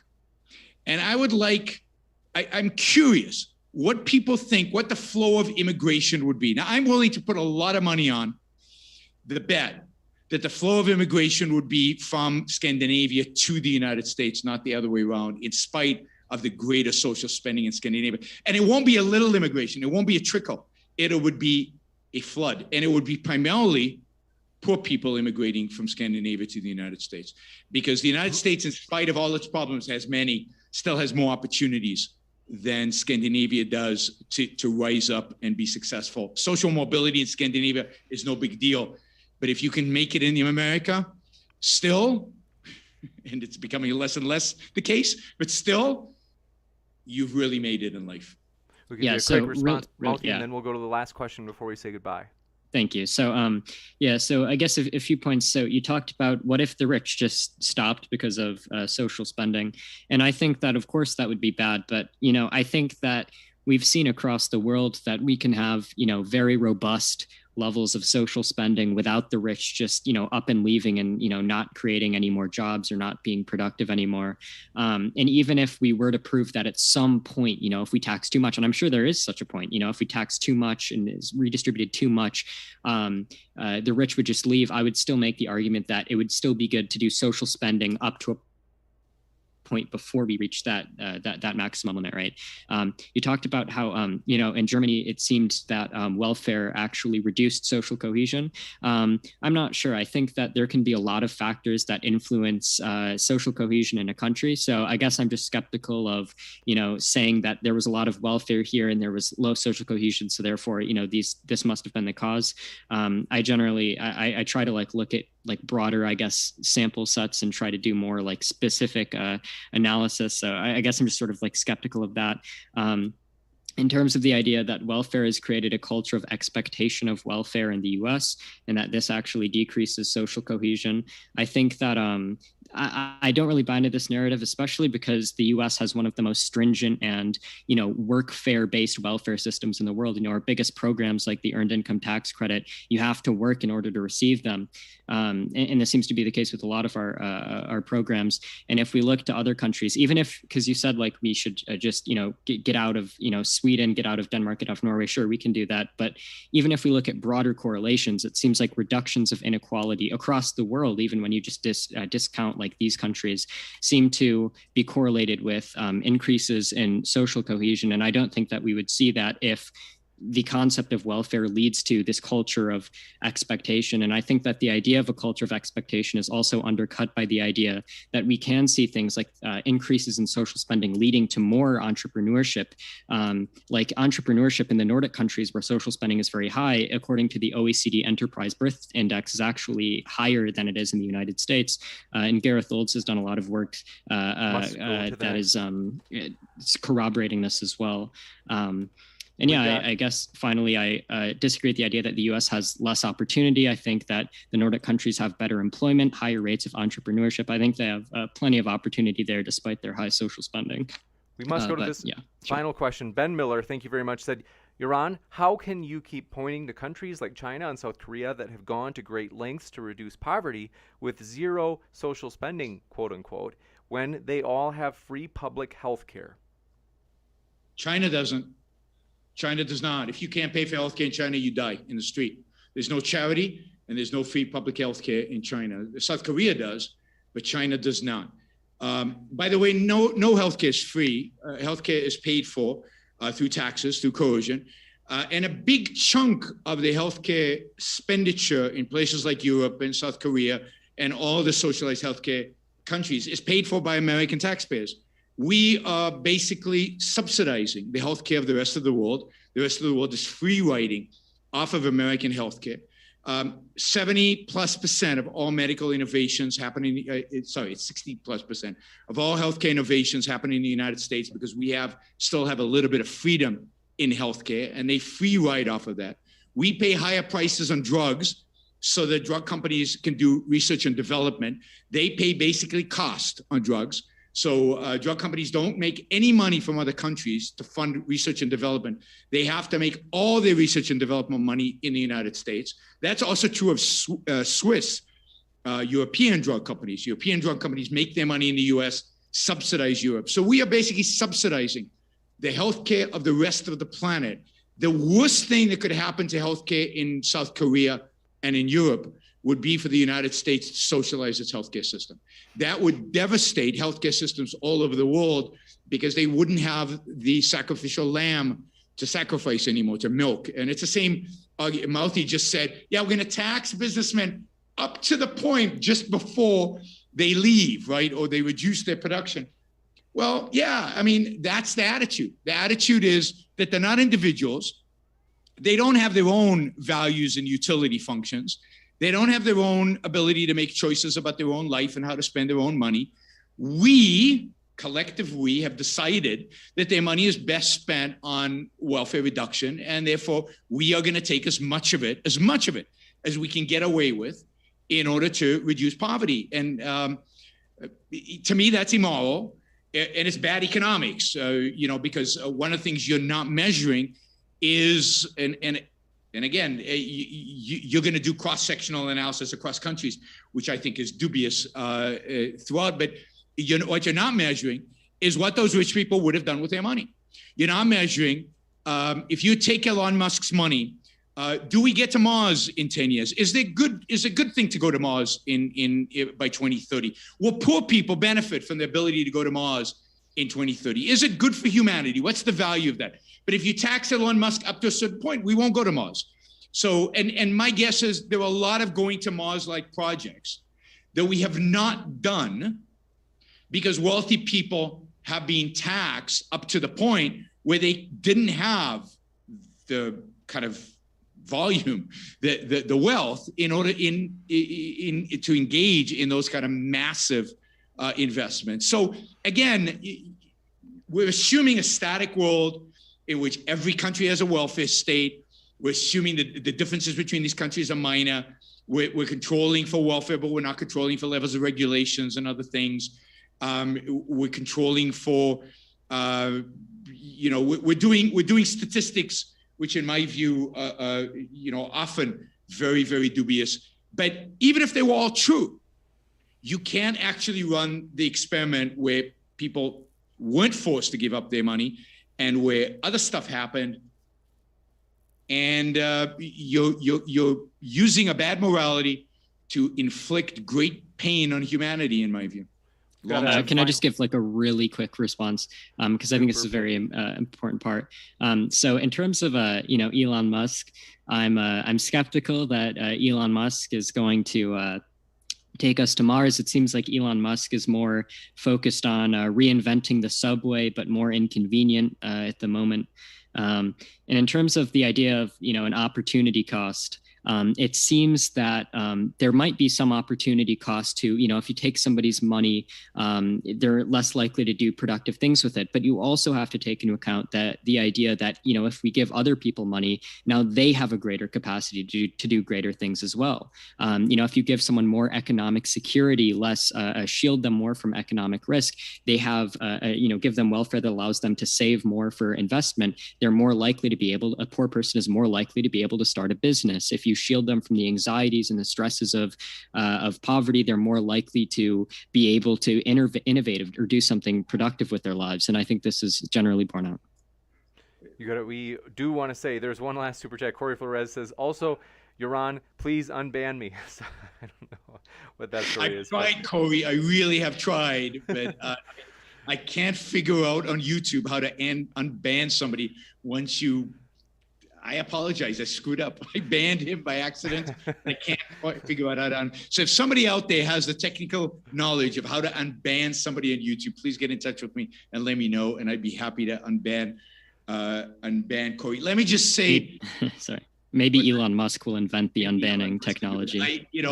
I find it dubious that anybody should speculate on what Elon Musk can and cannot do, or will not do, or should or should not do. But let me also, just as a caveat for the listeners, but also for Mouthy, I am very, very, very skeptical about any research that shows there's more entrepreneurship in Scandinavia than there is in the United States. I would look at other research that maybe has different results. As far as I know, the two most entrepreneurial places right now is the United States and Israel. and Scandinavia lags behind. But go look at the empirical evidence and check it out. But because one social thinker, and given that I wrote a book on inequality, I've seen a lot of Nobel Prize winners do crummy statistics. There's a whole book called Das Kapital for the 21st Century by Thomas Piketty, which is garbage on stilts from a statistical and data perspective. And it gets raved about constantly. So be quite skeptical about these statistics, particularly when there's a political agenda behind them. Yeah, so I'm not citing like an academic paper this time or anything. I'm just citing the OECD Enterprise or the OECD Enterprise Birth Index, which I generally think is like a pretty credible source, and it generally shows that there are more business startups in than in the Nordic countries than in the U.S. And I think Gareth Olds additionally has done work showing that even just within the U.S., programs like food stamps and Medicare have been shown to increase business startups by giving people more economic security and so on.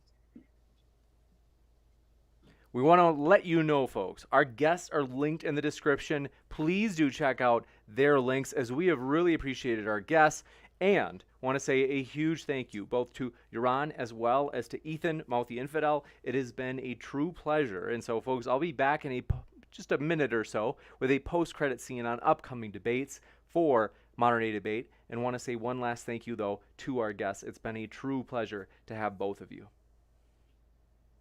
Yeah, thanks for having me. Yeah, this was fun. Absolutely. So with that, I'll be back in just a moment. As mentioned, folks,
gentlemen, that was a blast. I want to say another huge thank you to our guests.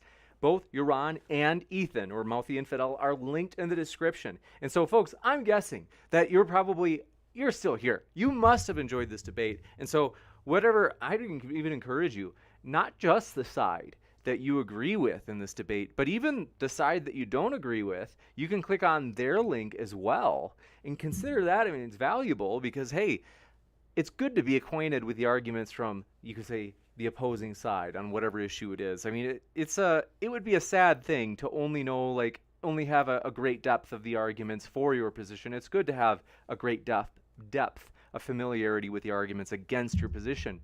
It's absolutely essential, folks. So with that, I do want to say first a couple of things in terms of upcoming debates that we are excited about, as well as get to say hello to people in the chat. See a lot of new people in the chat, which is exciting. So Stephanie Bond, thanks for coming by. Mark Reeves, really glad you're with us. Robert Nasir, thanks for coming by. And Wonder Freeman, thanks for coming by. Thanks for your thumbs up. Appreciate it. That's right. If you enjoyed this debate, want to let you know, you probably like long-form content. We are on podcast, and this debate will be loaded onto the podcast shortly, and want to let you know we have all of our debates uploaded to the podcast. So, hey, if you haven't found Modern Day Debate on podcast, pull out your phone now or pull up your favorite podcast app on your phone and find Modern Day Debate, as we're really excited as we've got both political, religion, atheism, all types of debates, science debates, you name it. We have some kooky debates too, like Bigfoot type stuff, if that's what you like. So I do want to say hi though. So Super K Pill, thanks for being with us. Bubblegum Gun, thanks for coming by. And Luigi Capola, good to see you. I'm like, how many of these are some sort of improper innuendos? I can't tell. But anyway, Gail Parker, thanks for coming by. We're glad you are here. Gene Walters, appreciate you coming by. And we want you to know Modern Day Debate is a neutral platform, hosting debates on science, religion, and politics. And we hope you feel welcome no matter what walk of life you're from, folks. For real. Democrat, Republican, Libertarian, Atheist, Christian, Muslim, you name it. We hope everybody feels welcome here. And so we're glad you're hanging out with us. And other stuff about the channel, we are really excited about the future. I told you that we have some upcoming debates, and I had mentioned this one already, Destiny and Pogan. I just heard from Destiny today, as we're really looking forward to that debate this coming Tuesday. Capitalism versus Marxism. You don't want to miss it. Believe me. Also, though, you guys, we have a lot. This upcoming week is just jam-packed with epic debates. So let me tell you about some of these. One, we told you we have kooky debates. If you didn't believe me, let me tell you about this one. On Wednesday, Rose and Alex Stein will be arguing. You guessed it. They are arguing that there are two suns and that NASA is covering one of them up. So we do have those types of debates. You're like, what kind of channel is this? But we do have, we'll let anybody make their case. We've got flat earth debates. I mean, like, we're like, hey, it's like, if the views are that insane that it's like, well, what's the harm in platforming them? They'll just get exposed anyway if we, platform these interesting, controversial ideas. So we have no apology. So Jonathan Sheffield and Dr. Boyce, as well as Dr. Josh and Jim Majors, will be here debating on Friday on the Book of Daniel, prophecy or forgery. So that should be a lot of fun. And then maybe 1 week from today, I have gotten in touch with the YouTube and Twitch streamer, Demon Mama, and we might be hosting a debate between T-Jump and Demon Mama on deplatforming. Tom takes a view that, hey, I'm not for deplatforming. As a blanket rule, blanket statement, I would say no. Like, I don't think it's any good. I think it's even bad in some cases. And Demon Mama would say, well, I think there are some cases where it's actually good to deplatform. And so that debate is in the works. It's not confirmed. So I want you to know that Demon Mama is mulling it over. Please don't pressure any of the speakers either, because sometimes we do announce debates that are like in the works, and we don't want you to pressure anybody. I don't think you guys would, but I don't want them to be like, oh, James, like, I didn't say I for sure would do it. Why do people think that? So I'm just saying it's just in the works. We're attempting to set that up. But Nocturnal Prelude, good to see you. And Dr. Truth, thanks for coming by, as well as Mr. C and Gene Walters, good to see you. Apollo Zeus, thanks for coming by. Dave Langer said it was a great debate. Don't think anyone talked over the other person once. That rarely ever happens. I agree. That was great. Both of them really professional, really friendly, and Fresh Tree. Glad you're here as well. And I'd agree. We rarely really have a dumpster fire. Like, most of our debates are actually quite civil. And so when people are like, oh, we're gonna, offer this alternative on YouTube where it's like civil discussions, and it's like, but like there are plenty of them out there, actually. So we, Apricot Sloth, are glad to have you here. And also, let's see. Nate Main, glad you made it, says, hello, guys. We're glad you came by. Nate, hope you're doing well. Thanks, Tuss Beatbox, for your feedback. Says, great setup, James. Really like this debate. All credit to the speakers. We are so thrilled and thankful that they came on. So both Yaron and I almost said Nephilim Free. Why am I thinking about Nephilim Free?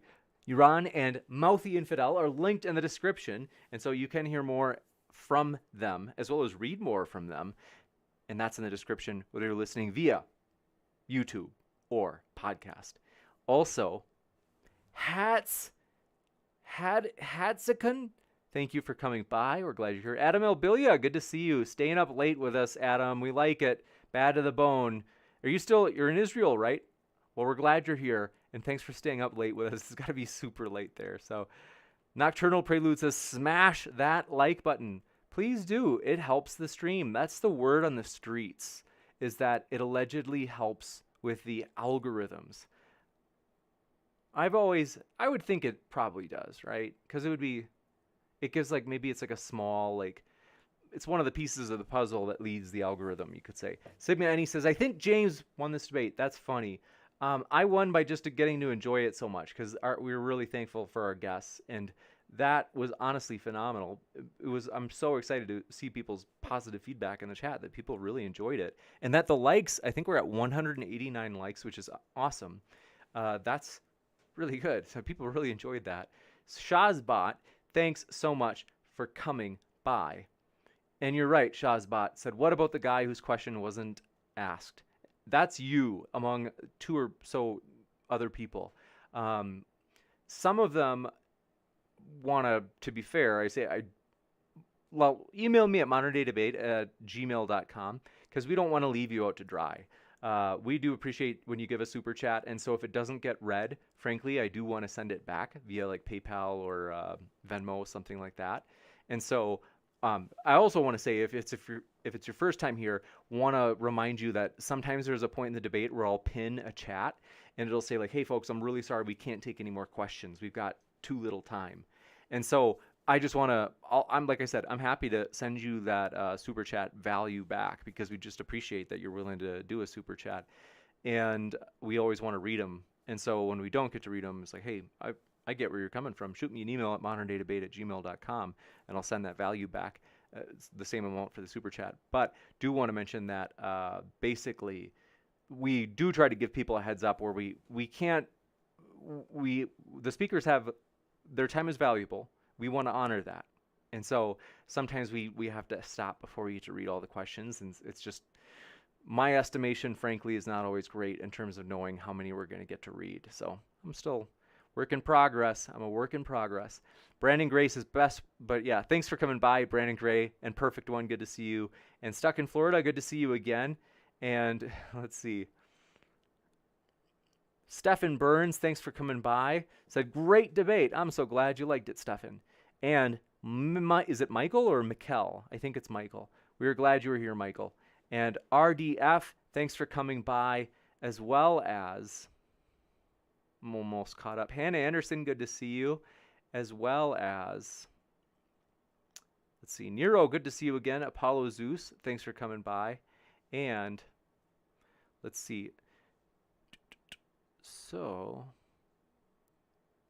Steve Coates said, still a possible AJ appearance. That's possible. Shazbot, thanks so much. That's kind of you to say you're not worried about the super chat balance. I totally appreciate it. I want you to know that I was it was so hard to get questions in because I love that our guests are spirited. And so both of them wanted to share as many of the things that they've read, which is the value of the channel. That's what makes the channel fun, and you get to learn the best of each side. That's, in my opinion, why it's great. So yeah, thanks for your patience. I remember seeing yours and I was I want to read, but yeah, so sorry that we had run out of time. And so Brooke Chavez says, let's get to 200 likes. Thanks for your support. Appreciate that, Brooke, as well. And then Super K-Pill said, can they do a part 2? I'm open to it. Let me, see if that might be something they'd be interested, because I think that'd be fun. Adam Elbilia says, yeah, bro, here in Israel currently 5 a.m. in the morning. Wow. Thanks for being up with us. Gail Parker says, bye, all. Take care, Gail. We hope you have a good night. Thanks for coming by. And the Analytic Synthetic Dichotomy says, good night, everybody. Thanks for saying good night, and we hope you have a great night. Nico Sammarino, thanks for coming by. And almost caught up with you guys. I'm chasing you down in the chat. It's moving fast. But Dylan James, thanks for coming by. Hope you're well. Barin Von G, glad you came by as well. And is it pronounced Onan? Thanks for coming by. AF Katie, thanks for coming by. Said, when is Avi coming back? That's a great question. No joke. Avi wants to debate Kent Hovind. So we do hope to host Kent Hovind and Avi next month. And by that, I mean May. That would be epic. I've just got to find a date that works for both of them. So we really would like to do that. And so Brooke Chavez says, don't forget Twitch. You're right, Brooke. Thanks for your patience. Twitch fam, glad to see you. And Riley, good to see you. And Lucille, thank you for coming by. I see you there in the Twitch chat, as well as Brooke Sparrow. And that reminds me, yeah, folks, I don't know if you know that we have Twitch. We do, and we're live on Twitch right now. So I'll put that in the chat on YouTube if you want to access it, and you can see that as well. Dave Langer, good to see you, and Ms. Metal, good to see you. Poor Lucy, thanks for coming by, as well as Ozian, good to see you again, and Brooke Sparrow, and who else is all in there? It's like sneaking around. We say Lucille. Is it? Let me know if I'm pronouncing this right. Lucille. But thank you for your kind words. And Tapatzel, good to see you. Says James is watching. I am. Very voyeuristic of me. But let's see here. Oh, that our Twitch. Right there. All right. I just put that in the YouTube chat. And so thank you for your patience. If you dig good old Twitch, we are excited to be on there. And I'm excited that it's been growing like fast, which is just awesome. Like, we are so encouraged that the Twitch, like most of our followers have come just from this year, like the last few months. And so that's cool. And so, yeah, we're just glad that people like find it useful. So cool. And then Brandon Gray said, thanks for the debate. Heard about it. Too late. We'll listen later. It's cool to try to present the best argument of each side. Thank you for coming by. We appreciate it. And Sigma Eni says, good night all. Thanks, James. Thank you, Sigma Eni, for your support. Trillionaire says, this is a good debate. Now remove the ability of moderators to post their opinions mid-debate. Yeah, Trillionaire, the tricky thing is, I'm just like, we do have moderators that are across the spectrum, Christian, atheist, agnostic, politically left, politically right. And so I'm just like, do we want to do this to moderators? I like the moderators getting to be in the discussion, as long as they're not insulting the guests. We've always said we don't want moderators to do that. But if they want to critique arguments or something or give their own arguments, I'm like, I think that's okay. I mean, they're volunteering basically to the general rules we have in chat are pretty loose and easygoing. We only have like 2 firm rules. One, we're not going to let what would conventionally be known as hate speech. We're not going to let that fly. So we're going to delete that without warning. It's just going to be deleted. We also, if people are attacking the guests, if they're harassing the guests, we know it's not hate speech, but we also realize that it's not practical to allow people to trash or slander our guests in the chat. That's not practical. How is that a sustainable, why would any guest want to come back if people are just trashing them personally in the chat? If you're not wanting to come back because someone trashed your arguments, I'm kind of like, well, it's like the name of the game. That's what we do here. It's like the debaters do it, people in the chat do it. What's the problem? But so in that case, we would say that's allowed, obviously. But like I said, we don't want any sort of trashing or slandering people in the chat. And so that's the only thing the moderators, though, are basically getting rid of. So Riley asks, good to see you. And Reservoir of Gore says, hi, James. Any news on the 24-hour looping stream of your old debates? I might. This summer is when I would do it. It would be in May. So this has been a really busy semester, and I'm working on a lot of things. I think I told you guys I bought this over a year ago, and I'm embarrassed. It's so sad that I haven't set it up yet. So this is like a quality camera. This is a Canon Rebel. I don't really know much about cameras, but I do know that it is a high quality DSLR camera, which I've had sitting in a box for a year because I've just been so busy. And you guys are like, oh, it can't be that busy, James. It's tough sometimes because it's like the PhD by itself. A lot of my other PhD students, like my fellow PhD students in the program, they'll tell you, any PhD person can tell you, it's a bone-racking experience. It is really seriously exhausting. And so that by itself, I'm usually just running on fumes. And so the channel, it's like I'm trying to do new things. But anyway, long story short, I love the idea, Rezuat of Gore. So thank you for that idea. And Louis Preciado, good to see you. Thanks for saying hi. True Shoes 101 says, I love the Kent debates. And Charlie Sama says, good debate, lads. So glad you enjoyed it. Our guests are linked in the description as always. One thing that I sometimes find is that sometimes Wonder Freeman says, good audio quality. That's the first time I've ever heard that. Thank you. I appreciate that so much. For a year, it was like our first 2 years, our audio was terrible. It made me want to cry. But thank you for Baron Von G says, if James was a flavor of ice cream, he would be ice cream. So true. But yes, I want to say, you guys, we are really excited about the future of this channel. We always have. I want to let you know, if you're new to Modern Day Debate, it's always debates. There are no videos that are like let's say we hosted debates, but then we were also putting out videos that are like, hey, capitalism or socialism or whatever view you want, libertarianism. Like it's for sure, here are the best arguments for it, and it's obviously, the best way to go. It would be like, don't get me wrong, I don't think there's anything wrong with channels that do that, but for us, we were like, we're not going to do any of that. The reason being, it's like, if we're really a debate channel, we only do debates. And occasionally we'll put out a video like, hey, thank you everybody for your support and stuff, because we do appreciate your support. But other than those, those are the only exception, is we just host debates. Now, Dave Langer had a question in email. So thanks for your question, Dave. I think I didn't do a great job of explaining this. And one reason is because I remember explicitly I said two different things. And so that's why this is probably it's not super clear. When it comes to using people's preferred pronouns, here's the trick. One, even under YouTube's rules, I don't see it as hate speech. And so what we want to do is immediately just let the person know, just say, hey, this person that is debating on this channel doesn't want to be called that pronoun. And so we're not going to say that you have to call them their preferred pronoun if you want to put their name in a sentence and you just use their name all the time. So, like, if you just say, like, Brooke said that Brooke is tired right now, instead of saying Brooke said that she is tired right now or he is tired right now. Like, we just asked that it's like, if you want to just use their name in a redundant way, like, that's okay.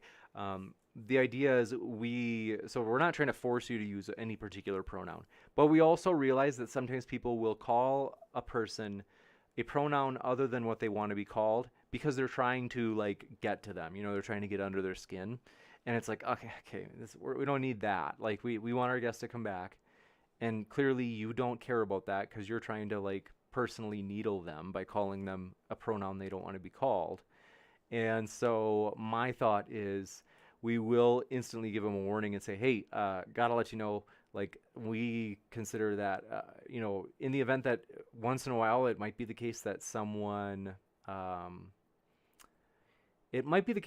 makes an accident where they're like, hey, is James born male or female? Like, or, is like James, and you use the pronoun she for me. Like, it might be an accident, whatever it is. That's why we're going to give them a warning, because it's like, hey, any other form of harassment, I would say we're going to say, hey, want to give you a heads up, like, we're not going to let you do that. And so let's see, we're going to say, hey, we're giving you a warning and a timeout as well. I think that we talked about that. So we'll give them a verbal warning to say, hey, seriously, we don't want people trying to needle or harass people like that in the chat. And so we're giving you a warning and we're timing you out, verbal warning, you could say, and we're timing you out. And if you do it again, you're just going to be banned. So, and I would just explain to them, I think people will understand it, that we're not, like, trying to enforce, we're not trying to say, like, this is the proper definition of hate speech, or this is the proper definition of this or that. It's purely like, hey, if you look like a malicious actor in the live chat, you're not gonna get away with it, because it doesn't make sense that we would let people, these characters in the chat, which is, by the way, it's like 1% of people. It's a very, very tiny percent. But we're not going to let that 1% of people spoil the chance of us hosting someone again because they want to needle or harass somebody in the chat. And so that's why we have the rule. So hope that makes sense, folks. We are not, what's the word I'm looking for?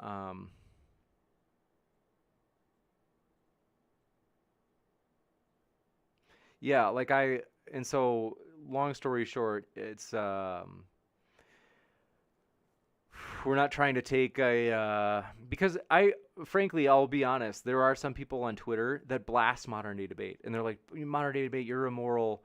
That's not far enough. That's not firm enough. Or you're immoral, James, because modern day debate, you host JF or you host this person or that person, and blah blah blah. And I'm like, I don't really care. But I think that there are some people where it's like, nah, I just don't. I'm not gonna cave to them like all the stuff. We get a lot of deplatforming critics, and that's all right. It motivates me more. Believe me, folks. There are some people that might get discouraged by that, but I'm telling you, like when people try to, where they're like, no, no, no, we're gonna try to like, oppose you or slow you down or whatever, because we're excited. Our goal, I think, is a reasonable goal. We have the vision of providing a neutral platform hosting debates on science, religion, and politics such that it's fair to everybody. That's our goal. And we think that's a great goal. So we're not ashamed of it. We're absolutely striving for it. And if people oppose us, we're like, no, no, no. Like, it doesn't discourage us. It gets us more excited. It's us against the world if it has to be. And we're going to keep on pushing. And I'm telling you guys, this isn't like, oh, this is like a fun hobby for a couple of years. I'm telling you, in 10 years, this platform is going to be ginormous. Like, it's going to be like, and don't get me wrong, I'm excited and encouraged that right now we're at like, I think it's 45,000 subscribers we just hit the other day, which is super encouraging. Thank you so much, everybody. And that's awesome because we're having an impact and that's encouraging. But at the same time, someday, believe me, in like 10 years, we'll look back and we'll be like, you remember when we were a little channel and we were talking about, how someday we'd be big and we had like 45,000 subscribers back then. We were just a little guy out there. Like, believe me. So let's see. Dave Langer says the example that came up the other night was someone was saying, oh, that is not female, that is a guy. Why does he keep saying he is a she? Yeah, that would be the same thing, Dave Langer. I would just say we're going to, what is it called? We're going to give him a timeout and we're going to say, hey, what's the word I'm looking for? We're going to say, hey, we don't want you to harass people. So we're not going to let you harass somebody no matter what way it is. If you're clearly trying to be a malevolent actor, if you're clearly trying to get under their skin by using pronouns they don't want to be called, then that's what it is ultimately about, is malevolent actors, people who are malicious in their intent. That's the kind of people where we're like, hey, we're not going to play around much. We're going to give you a timeout and let you know to stop harassing. And if you keep going, boom, you're banned. Then that's it. Like, we're not pulling you out of the ban box. So, which reminds me, I gotta let Yaron know about how to pull somebody out of the ban box. But anyway, let's see. Yep, Dave Langer, you're right. Thanks for asking, because I think it was really unclear the other night.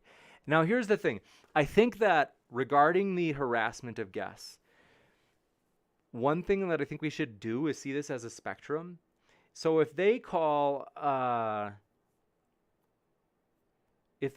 last time we've seen somebody called Matt an Nazi, and whatever you think of Matt, he's not that. So we're not going to let people slander in the chat. That's, again, I would say let's give them a timeout and just say, hey, we're not going to let you slander people. You've got one chance to clean up your act. Otherwise, if you do it again, you're gone for good. And so now here's the thing. The only time when I would be more easygoing is like, let's say it's something stupid. Like, let's say they're making fun of John Maddox because of his Flash hat, the comic book hero Flash, which, by the way, I don't know why people would make fun of that. But anyway, in that case, I would just say, like, let's not even time them out. If it's something petty like that, where it's like maybe it's somebody in like 7th grade who's watching and they're making fun of his hat, I would just say, hey, like, I don't know. I don't even know if I'd say anything. If they're making fun of somebody's like superhero hat, I just don't, like, I don't know if I'd say that's harassment. But what if they say it's like more serious? What if it's they say, look at Maddox's like bald head, so pathetic. What we would say is just kind of like, come on, like, we don't want you to harassing people's appearance and stuff like that. So I would just let them know, just say, hey, yeah, it's not what we're looking for. And you don't have to give them a timeout or anything. And then Baron Von G says, are we going to be required to say the correct pronoun? No, you're not. So if you are like, because there is a gray area, and by gray I mean like there is a way in which you can be agnostic. So you could be like, listen, I don't want to use their preferred pronoun. And I'm like, okay, you don't have to. Like, you can sit and watch, and you can even address them. So maybe you say, like I said, if you would normally say, like, hey, that debater, Becca, said that she or he doesn't like, strawberries. Well, my question is blah, blah, blah, blah, blah. You could just say, Becca says that Becca doesn't like strawberries. My question is blah, blah, blah, blah, blah. So just use their name, in the slot in which you would normally put a pronoun. Like, just use their name. So you can always put a noun wherever there's a pronoun. So Nocturnal Prelude said, no one said pronouns of speakers tonight. They just referred to their screen names. Yeah, that's the trick. And so it's like, I would just do that. And that way it's just not an issue, because then we don't have to take a stance on it. I don't want to take a stance on like what is hate speech and not. Like, that's not my goal of the channel. I think for us, I think it's a good enough reason to where I think it's frankly the reason that hopefully most people would understand, which is, one, we have this goal of providing a fair and neutral platform on YouTube. Fully fair, fairly neutral. We don't have any after shows where we like take the side of any particular, position or anything. And that, like I said, it's okay if channels do that. I don't think that's bad. But for us, like, we're radical about our neutrality. And so in pursuing that goal, if people are harassing people in the chat, no matter what way they do it, you're slowing us down in pursuing that goal. Because if people aren't going to come back, then, how are we supposed to have a debate channel? If it's just me here debating myself every night, you're not going to like it, people. So thank you guys. I'm going to let you go, but I hope everybody feels good about that. Hopefully it's clearer now, because I know the other night it was kind of like we were thinking out loud and it wasn't that clear. And so thanks for understanding, though, chat. I appreciate that you guys sound like you're pretty on board, and so that's encouraging. The trillionaire doesn't like that mods have their opinions. We're willing, like, if you feel like, and this has been the case before, sometimes people are like, man, you have too many, because our flagship topic is like religion and atheism debates. If you feel like, oh, James, all you have is atheist or Christian or Republican or Democrat moderators, well, let me know if you're a person with a different view who wants to be a moderator, and I'll make you a mod. Like, that's cool. Like, so, because it's like, and then you can share your opinion as a mod. I don't really think it makes a big deal. Like, I don't think people who come here to the channel for the first time are like, ooh, well, a moderator in chat says it, so it's got to be right. Forget what the debaters up there on screen are saying. Like, I don't know if it works like that. So I just don't think it's a big deal if moderators get to say, express their views. And so, like, you could say, like, partnering with us in we have different goals. That, like, in our relationship with the moderators, the goal is to get rid of hate speech and to stop harassment of the guests. And so, anyway, thanks for your kind words, Tuss Beatbox. Appreciate your kind words. And Adam Elbilia says, bye, buddy. I'm off. Thanks for the time and have a good night. Thanks, Adam. Appreciate it. Thanks for coming by, buddy. And, man, I had a great night of sleep last night. It was the first time in a long time, you guys, because I don't usually sleep super well, but last night I slept really well. It was great. I had a really memorable dream as well. Not something sexual, you perverts. But yeah, it was...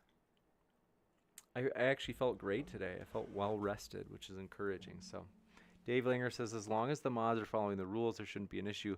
Plus, mods are held to higher standards. Yeah, they are. I mean, you remember when what was it? I think it was Stupid Whore Energy. She went off on pagans one night. She was making fun of the pagans, the polytheists, the people who believe in more than one God. She was just trashing them, and we were like, sorry, you can't be a mod anymore. Thanks, Brooke Chavez said, I'm glad we're able to talk about the rules and figure this out. Me too. Hannah Anderson said, make me a mod. Let's see. I doubt you're like a libertarian or a conservative, but okay, I'll make you a mod if you want. So, I was saying that more because I think, and there's nothing wrong with this. It doesn't bother me. I think it's true that we have more politically left mods, and I think we have more atheist mods.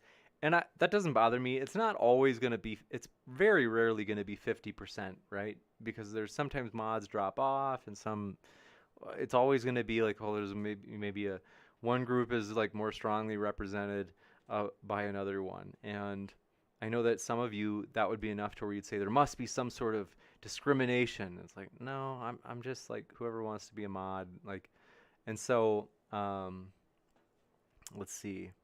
So I know that correlation equals causation is the way a lot of people like to think. So like, oh, James, if there's so many atheist mods, or then it must be the case that you're discriminating against other people that want to be mods.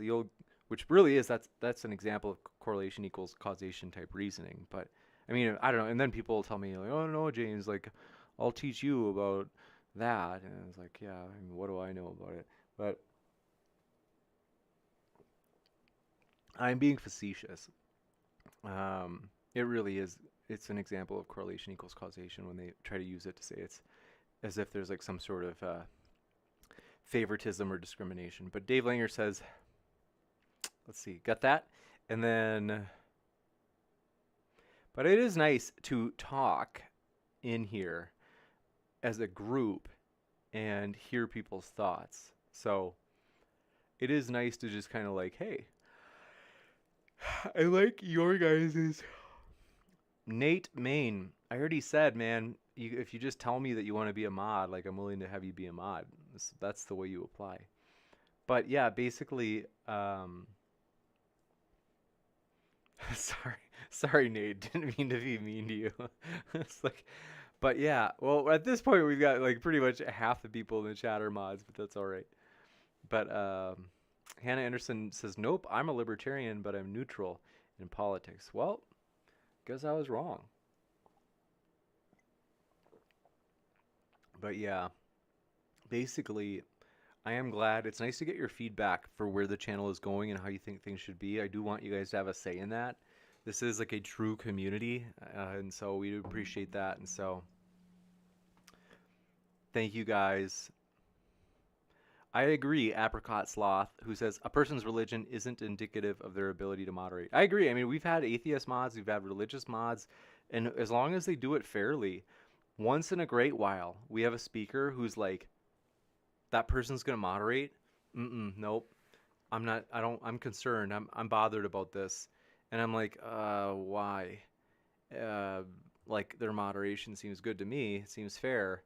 And they're like, but it's their views. They hold these views, X, Y, and Z. And I'm like, I don't care what views they hold or don't hold. It's like, if they're moderating is fair, their moderating is fair. And that's just it. That's the answer. Like, so that's rare. But once in a while, I've seen that where I'm like, good, then there's no need for you to come on Modern Day Debate if you're going to be basically saying you won't, you won't participate because the moderator's beliefs or lack of beliefs. I'm like, whatever. Dave Linger says you should really set up a Discord.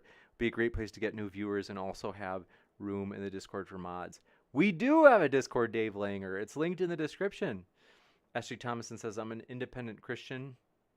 And then, let's see. Good to see you, by the way, SJ.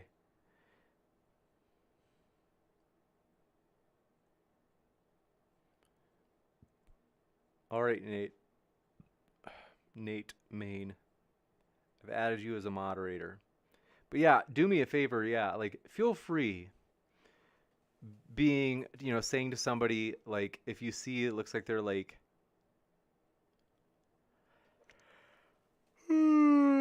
harassing a guest, definitely just say, hey, just want to be sure, want to give a friendly reminder to attack the argument rather than the person. I think most people are pretty good about getting that feedback. In my experience, if I've like said anything to anybody, they're like, "Ooh, sorry about that," and then they are like totally cool. So, Vault, thanks for coming by. I see you there in the chat. Thanks, Tuss, for sharing our Discord link in the chat. I'm rarely active on Discord. I honestly, embarrassingly, don't know how to use it, but I can tell you that I am thankful for those who do all the moderating and all the work in the Discord. So we hope it's a value to you. We hope it's fun. So thank you guys. I hope you have a great rest of your night. That's right. They're contagious, SJ. Yawning and, interestingly, emotion. The research on emotion, you probably know this, SJ, but positivity, as an example, is contagious. So when you walk into a room and you're positive and pleasant, I'm not saying you per se, SJ, but I'm sure it works for you too.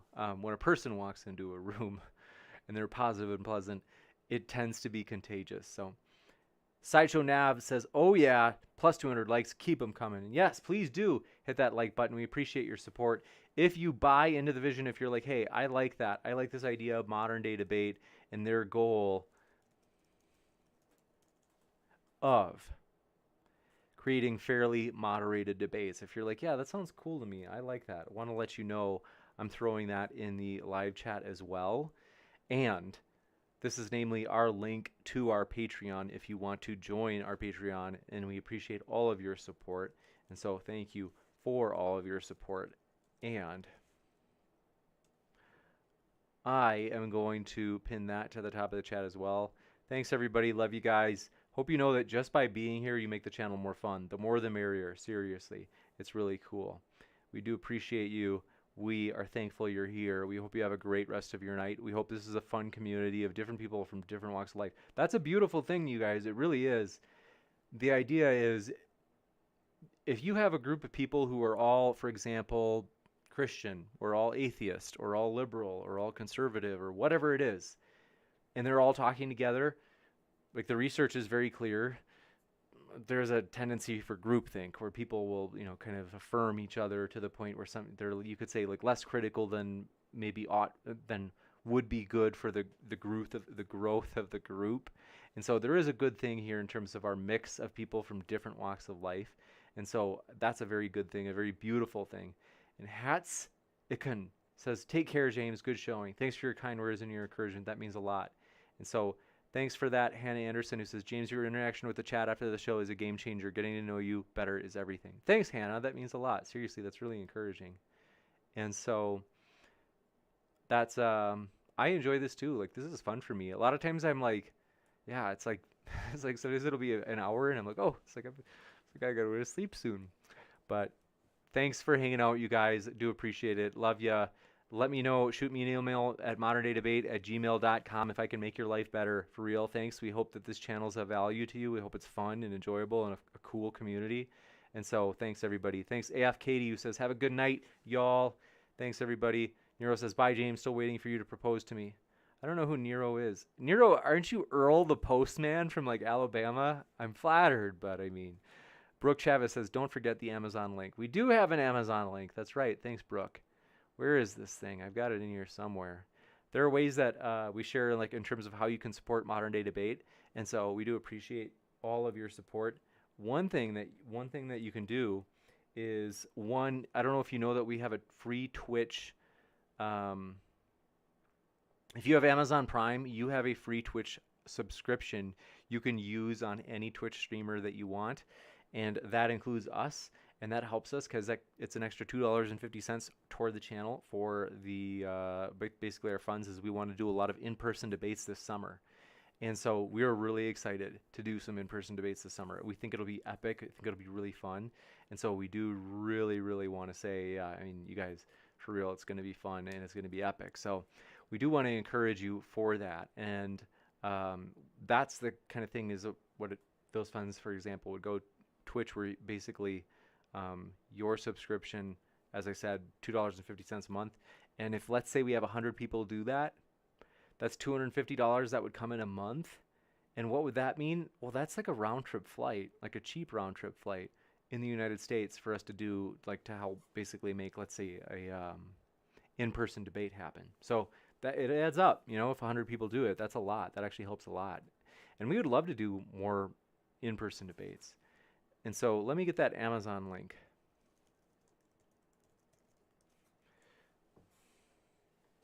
I think I just shared it in the chat.